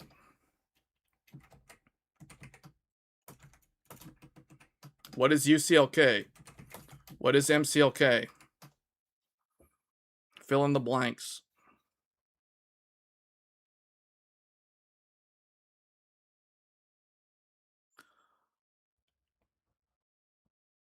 My motherboard dictates that. Okay, that's not answering the question. So, I guess people don't know, even though it should be pretty easy to figure out by doing the math, looking at the above example. So UCLK is 2000 megahertz, and MCLK is 4000 megahertz. No, it's 4000. It's 2000 and 4000. So 2000 and 4000. Oh, all of a sudden we have different numbers for the UCLK. What does that mean? This means synchronization is happening. Synchronization is happening when you're running at 8000. Why is synchronization happening? Because now all of a sudden fabric and memory controller are synchronized. They are in lockstep with one another, like a dance. They're not off key. If they're singing, they're not off key anymore. So inside here, inside the CPU, there is a component inside the fabric called a synchronization circuit, or also known as a synchronizer. The synchronizer, when you run your RAM at DDR5 8000, the synchronizer doesn't have to do anything. It barely does anything. When you run your RAM at any speed other than DDR5 8000, the synchronizer has to do heavy lifting. What does it have to do? It has to buffer. It has to buffer data from the RAM to the cores and back and forth and vice versa. Why? Because if UCLK equals 3000 and FCLK equals 2 gigahertz, if this is happening, they're not synchronized. One of them is capable of talking a lot faster. The other one is maybe talking slower, but the FCLK has way more bandwidth. It may be slower, but it's wider. So it's like, to put things in another way, UCLK is like a 2-lane highway. UCLK is a 2-lane highway. Or no, a 2-lane, just say 2-lane highway. FCLK is a 6-lane expressway in like a downtown city, in like a big city. This has got a big fat express highway. He can fit a lot of cars. He can fit a lot of traffic. He can carry a lot of traffic. So it might not be able to move as fast, but it can load up the road with a lot more cars. So it can send way more data per clock cycle. But what happens when your UCLK is running faster than your FCLK? Well, it's like you're going to potentially run into congestion. Why are you going to run into congestion? Because the FCLK is like, hold up, you better wait up. It's not your turn yet. You got to wait. You can't talk yet. Okay, now you can talk. Okay, give me that data. Okay, no, hold. Okay, give me that data. Hold. Give me that data. Okay, give me that. Hold. That's how it functions when you run your RAM at any speed except DDR5 8000. When you run your speed at DDR5 8000, all of a sudden this hold, give me that data, hold, that goes away. Now all of a sudden, just they send it bi-directionally, auto-magically, because they are in lockstep with one another. When the data arrives at point time t, and it wants to send, it smoothly goes into the fabric. Why? Because they are in lockstep. It's like you have clocks that are aligned with each other. If you have them offset, one of them's ticking faster than the other one. So it's like, you know, you have to synchronize them. That's what the synchronizer does. It ends up buffering the data fabric. This is an architectural thing that typical enthusiasts do not understand because they are either not engineers or they do not design CPUs or both. So when you run your RAM at DDR5 8000, because they are in lockstep with one another, you get a natural latency reduction because of what I just said, because they are synchronized with each other. Now, the older Zen 3 architectures typically always ran in lockstep with one another. So the old FCLK in Zen 3 used to be around 1800 megahertz. So if we do the math for the old Zen, if we go up here, so let's look at like Ryzen 9 5950X. So this thing, FCLK equals 1800 megahertz.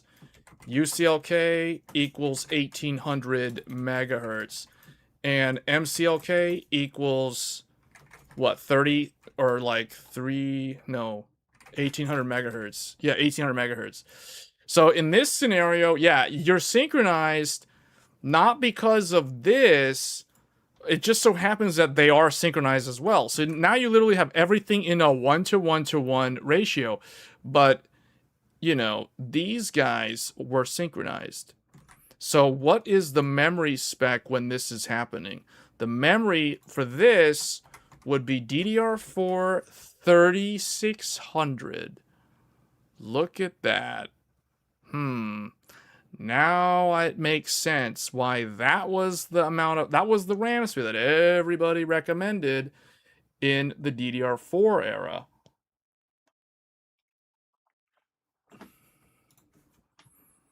All right, so we've come full circle. We kind of talked about memory bandwidth being the thing for like Zen 6 and Nova Lake. And now it's like we've gone all the way around and talked about the whole memory fabric stuff.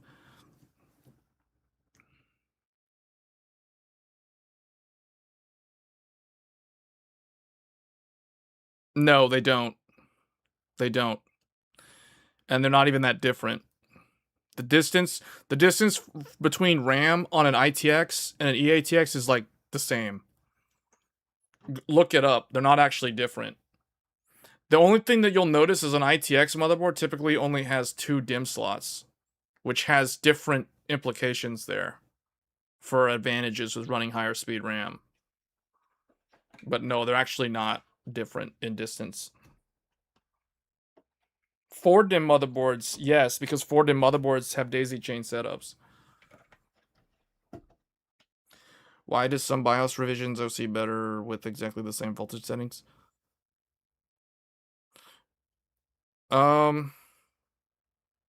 Well, because they changed the tertiaries. They changed the tertiaries slightly on like subtimings that you don't really see all the time unless you really dig in there to look at them. They play around with those settings.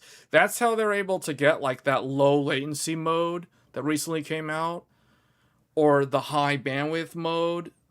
What they're really doing when you turn those toggles on in the BIOS is you're changing the tertiaries. You're usually changing the refresh intervals, like aka TREFI. That's usually what it's changing.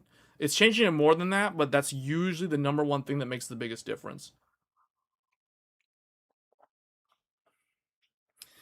But when you mess with TREFI, what are you actually impacting? you're affecting the DIMMs themselves. And remember what I said at the very, what was the whole multiple choice question? The exam question was literally, what is the slowest component in the hierarchy for the CPU memory subsystem? The RAM. So when you go and mess with TREFI, you're affecting the DIMMs directly. That's the reason why I tell people, if you're going to be trying to max out TREFI, you better have active cooling on your RAM. Or if you're trying to run RAM at 1.4 volts or higher, you better have active cooling on the RAM. And if you ever dare to run RAM faster than 8000, you better have active cooling on your RAM. So these are all like standard things for overclocking. Twofold. You get more memory bandwidth, which is like the key performance improvement.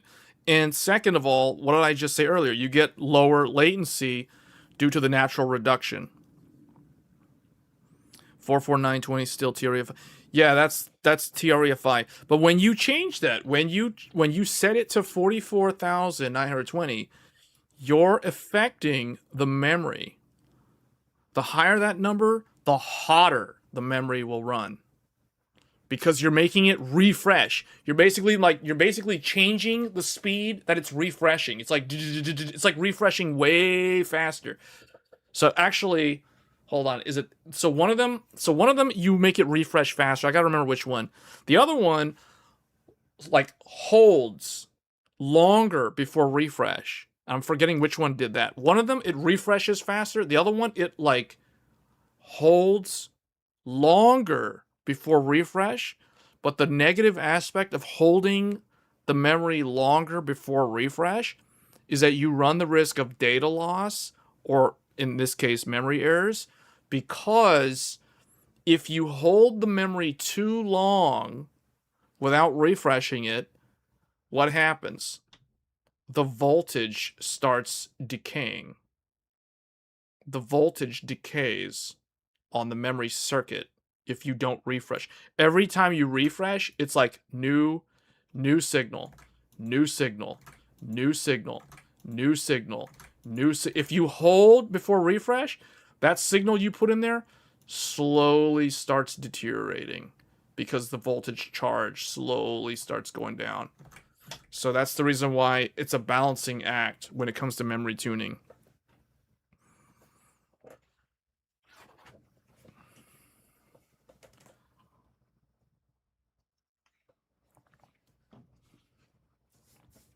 How does it work with 96 gigs? Does that mess up your synchronization? Oh, it absolutely messes up the synchronization. It absolutely messes up the synchronization.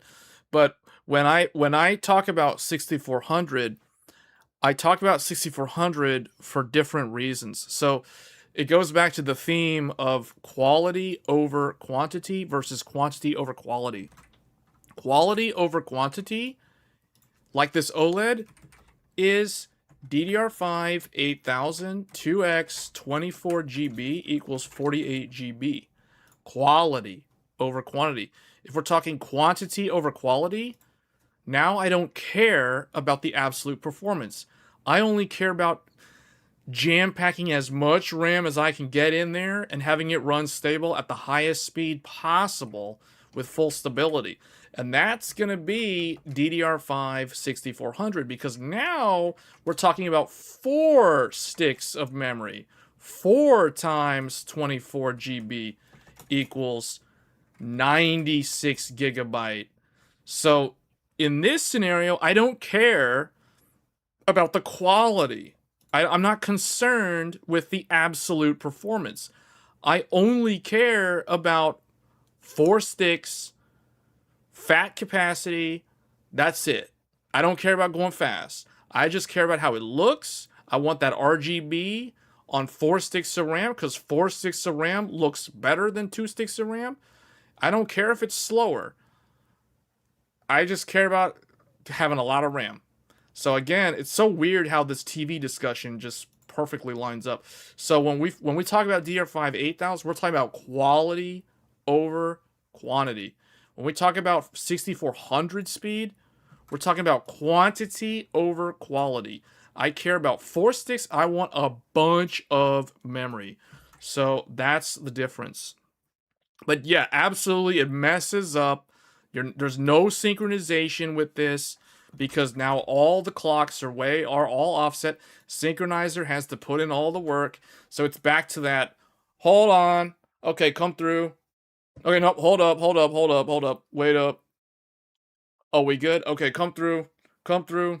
You guys come through. Hold up. We're back to that behavior. So when we're running 6400 with 96 gigs, that's happening. So it's not smooth. So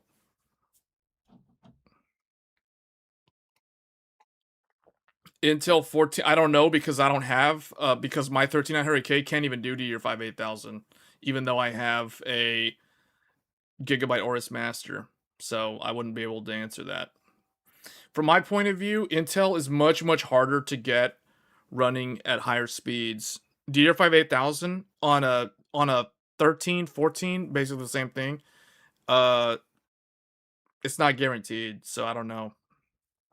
I have no idea. AMD, it's super easy. As long as you have a good motherboard, it is super duper brain dead easy mode. Intel, it's like you want to run 8000 on 1300K? Well, you just activated hard mode. Good luck.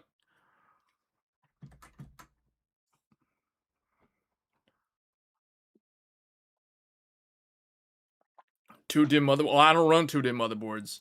All my motherboards are 4 DIMM motherboards because I care about fat stacks of RAM. That's why. If I want to run 2 sticks at 8000, I can do it. But if I care more about, and I tend more to care more about capacity over like absolute speed, because I'll be honest with you guys, like this computer right here is literally the only computer that I have right now that runs DDR5 8000. Everything else I'm running is running at 6400 with 96 gigs. So like both of my Ryzen 9 computers, they're both running 96 gigs DDR5 64. The Intel computer is running 64. The Intel Arrow Lake system, so the 285K, that one's also running 96 gigs 6400, and that's on QDIM as well. So I mean that RAM's not cheap. But anyway, like that, you know, so yeah. This is the only one that I have that's running because this is the only one that it's okay to be running 48 gigs because of the whole like proper balanced build, you know what I'm saying? So it's like that's another thing too. It's like the number of cores indicates how much RAM you should actually have. If you want a balanced system that doesn't have weird issues with Windows, you know, page file and all that stuff going on in the background when you start running up against that RAM limit. Or even you don't even have to run at the RAM limit. You get up to like 50% RAM utilization, and it's like, oh man, all of a sudden, it's like the scheduler freaks out, doesn't know what to do. Just start throwing RAM irregularly at different cores, and now it's like you don't have enough RAM, so because your cores don't have enough RAM per core, so it doesn't know what to do. So the scheduler starts messing up, and you get retries. So it's like, yeah, no. You can oversize, but don't undersize. I don't like undersizing the RAM for a specific CPU. Like, CPU has to meet the RAM amount. And we went over that earlier. I deleted that. You probably missed that part of the stream, but we talked so much about RAM. I might have to turn this live stream into like, man, this video is recorded using the GTX 1080 SLI, which doesn't even have, whatever, it's fine. I'll have to think about what to do with this. This can actually, there's actually a lot of like interesting content in here. All right, guys. Well, I did not expect to stream this long. I thought we were gonna do a 2-hour stream, and somehow we're coming up on 4 hours almost.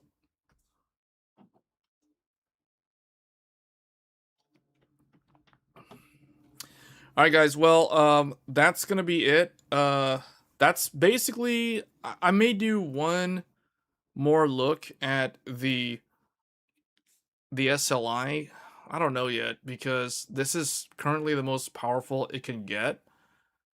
Um, And so far, SLI hasn't really done much in terms of scaling. So I don't know. We may end up having to switch.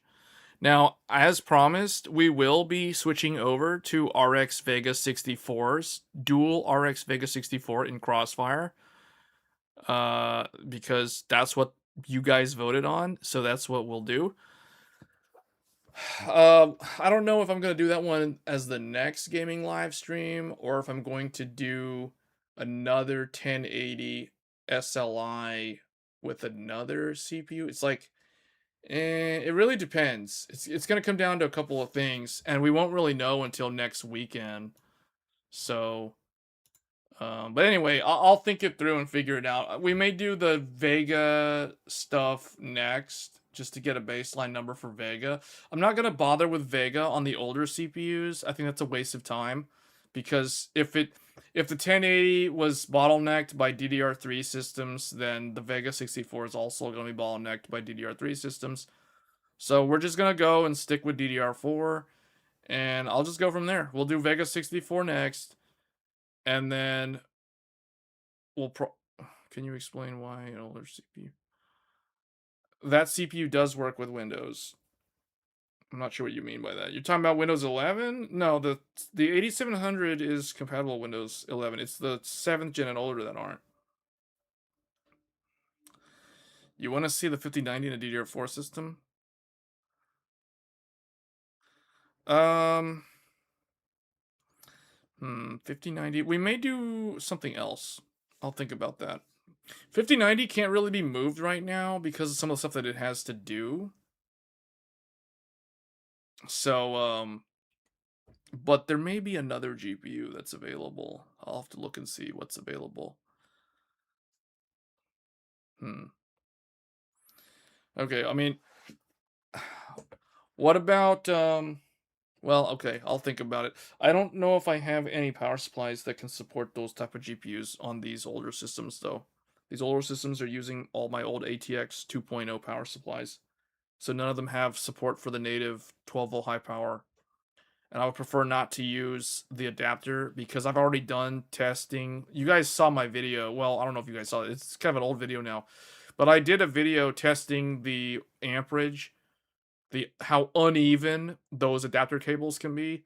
So I'm not a huge fan of those adapter cables with the 12-volt high power. I think that's a fire hazard. That's a disaster waiting to happen. So I would prefer not to use that at all with something like a 5090. They can't handle Windows 11 because they don't meet Microsoft's minimum spec for the TPM 2.0. If you buy 6,000, don't they offer something special similar to SLI? 6,000. What do you mean SLI? 6,000. You mean what are you talking about? RDNA? Oh, you mean RT? No, not RTX Pro. Actually, you might be onto something there. Hold on. Let me check. I feel like you guys are trying to extend the stream.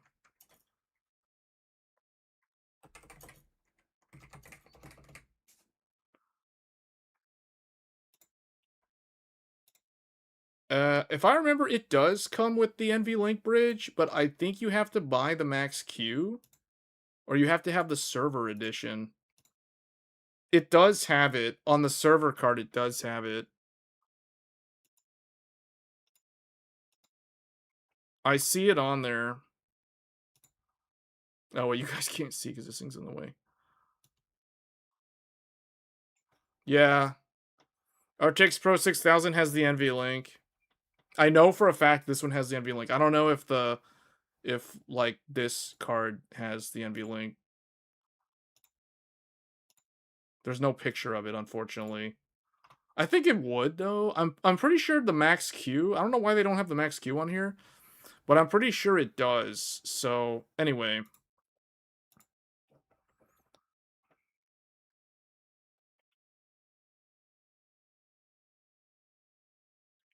that doesn't really matter. What matters the most is the OS, like how the OS handles stuff. And the older DDR3 is garbage on Windows. You go watch my live streams from last weekend and you'll see why DDR3 is basically garbage at this point with Windows 11. But DDR4 is still okay. Like, DDR4 is still good. I mean, it's not bad, but it's, I mean, we literally just streamed with a DDR4 computer. It was fine. But DDR3 is literally garbage. Like, it's gone. It's like, it's so bad. Anyway, we literally did i7 4770K Haswell with 32 gigs of DDR3 with a Radeon 6950 XT, and the Intel CPU was literally dying on the whole time. Like, it was sad. So it was like being rubber banded. It was like dragged along by the GPU, and then the GPU was like, "Man, you're too slow. This is terrible." So it's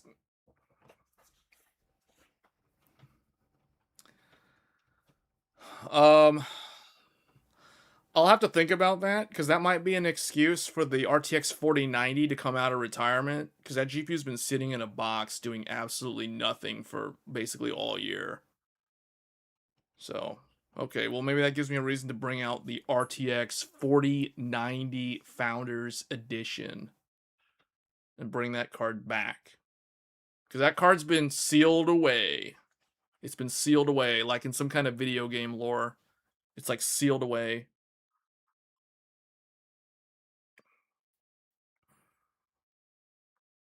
Why are you still on Windows 10? Windows 10 isn't even... Windows 10 is like EOL. Why are you on Windows 10? Right now, it's like, if you're not on Windows 11, then you're on Linux. Like, why are you on Windows 10? Second best consumer GPU on the market still. Yeah, it is. RTX 4090, and it's... Yeah. I mean, I have too much random stuff, man. Like, okay, that might be the excuse to bring it back, because it's been in retirement. Because, I mean, we got some stuff over here. Like, there's some stuff over here. Hold on, let me turn on this light. Oh, now I have to make the thing big again, because it's too small again. It's like, we've got, you know, there's some stuff over here. We got this thing, like, sitting on a floor. Just carpeted floor. Look at that big old HX 1200. And then we've got, you know, there's some stuff over here. There's like a 3090 Ti. Bring the light over. RTX 3090 Ti. With that dreaded 12-volt high power 600 watts. And then right underneath it, dual GPU RTX 12 gig 3080 Ti. 350 watts. In a 2-slot design. What were they thinking? Now, this thing doesn't use 12-volt high power, so you have to use the included adapter cable. Because 30 series, all 30 series don't use 12-volt high power except for the RTX 3090 Ti. And there's that NVLink SLI bridge. That's the very last consumer NVLink SLI bridge. So I kind of wish I had a second 3090 Ti so I could actually use NVLink instead of, you know, 3090 Ti plus 3080 Ti with the Ryzen 9 9950X3D2. Yeah, D2 3D V cache on both CCDs. Look at that, 4 sticks, DDR5 96 gigs, DDR5 6400. Look at that. Look at all that RAM. Look at all that big DDR5 RAM. Look at that RAM. EK, thick radiator. Big old thick. The thick with the double C. Look at that. The thick rad. 3090 Ti, 3080 Ti, D2, 3D V cache. Copious amounts of DDR5, X870E Crosshair Hero. That's the good stuff right there. All right, anyway, I gotta get out of here, guys. Man, we're approaching 4 hours. I gotta turn the stream off. I gotta turn the stream off. So, oh.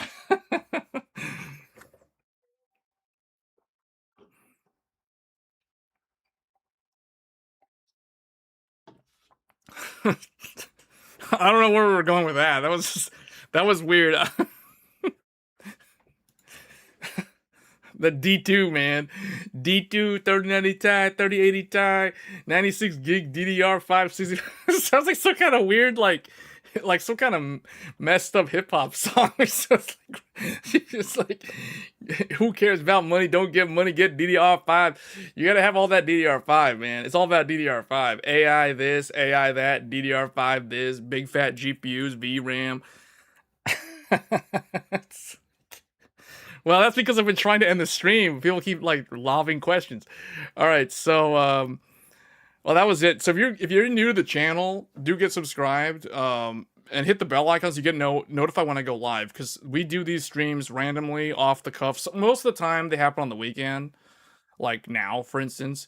But I do a weekly live show, all devoted to technology, all things PC DIY, building computers, overclocking, all that kind of stuff, tech news, gaming sometimes.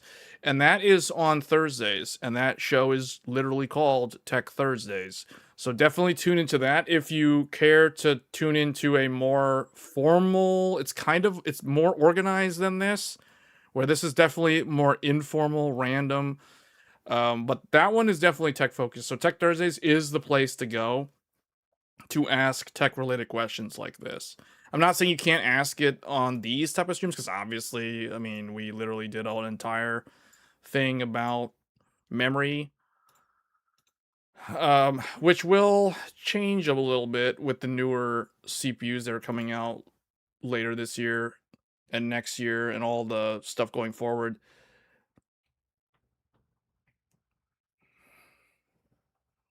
AI RAM and VRAM, yeah. Yeah, maybe I should use AI to make some weird, like, song about all this random PC hardware or something. I don't know. That's another interesting idea. I need to write these down, guys. I really need to write these ideas down. All right, so that's going to be it for this stream. Thanks for tuning in, everybody. That was a final look at the GTX 1080 SLI. I may do one more stream featuring this dual GPU setup. But before that, we will probably switch to RX Vega 64, because I know people voted for Vega 64 as the other dual GPU. So we'll do a Crossfire build real soon. It'll probably be the next gaming live stream with this exact same CPU, so 5800X. I don't know if you can do Crossfire with DDR5 motherboards. I think it's not there anymore. Like, it's not even in the UEFIs. So, well, I'll have to do some research on that. Anyway, guys, thanks for tuning in. I gotta turn the stream off. We're at 4 hours. That's the cutoff. Take care. I'll see you guys next week. Until then, I'm out.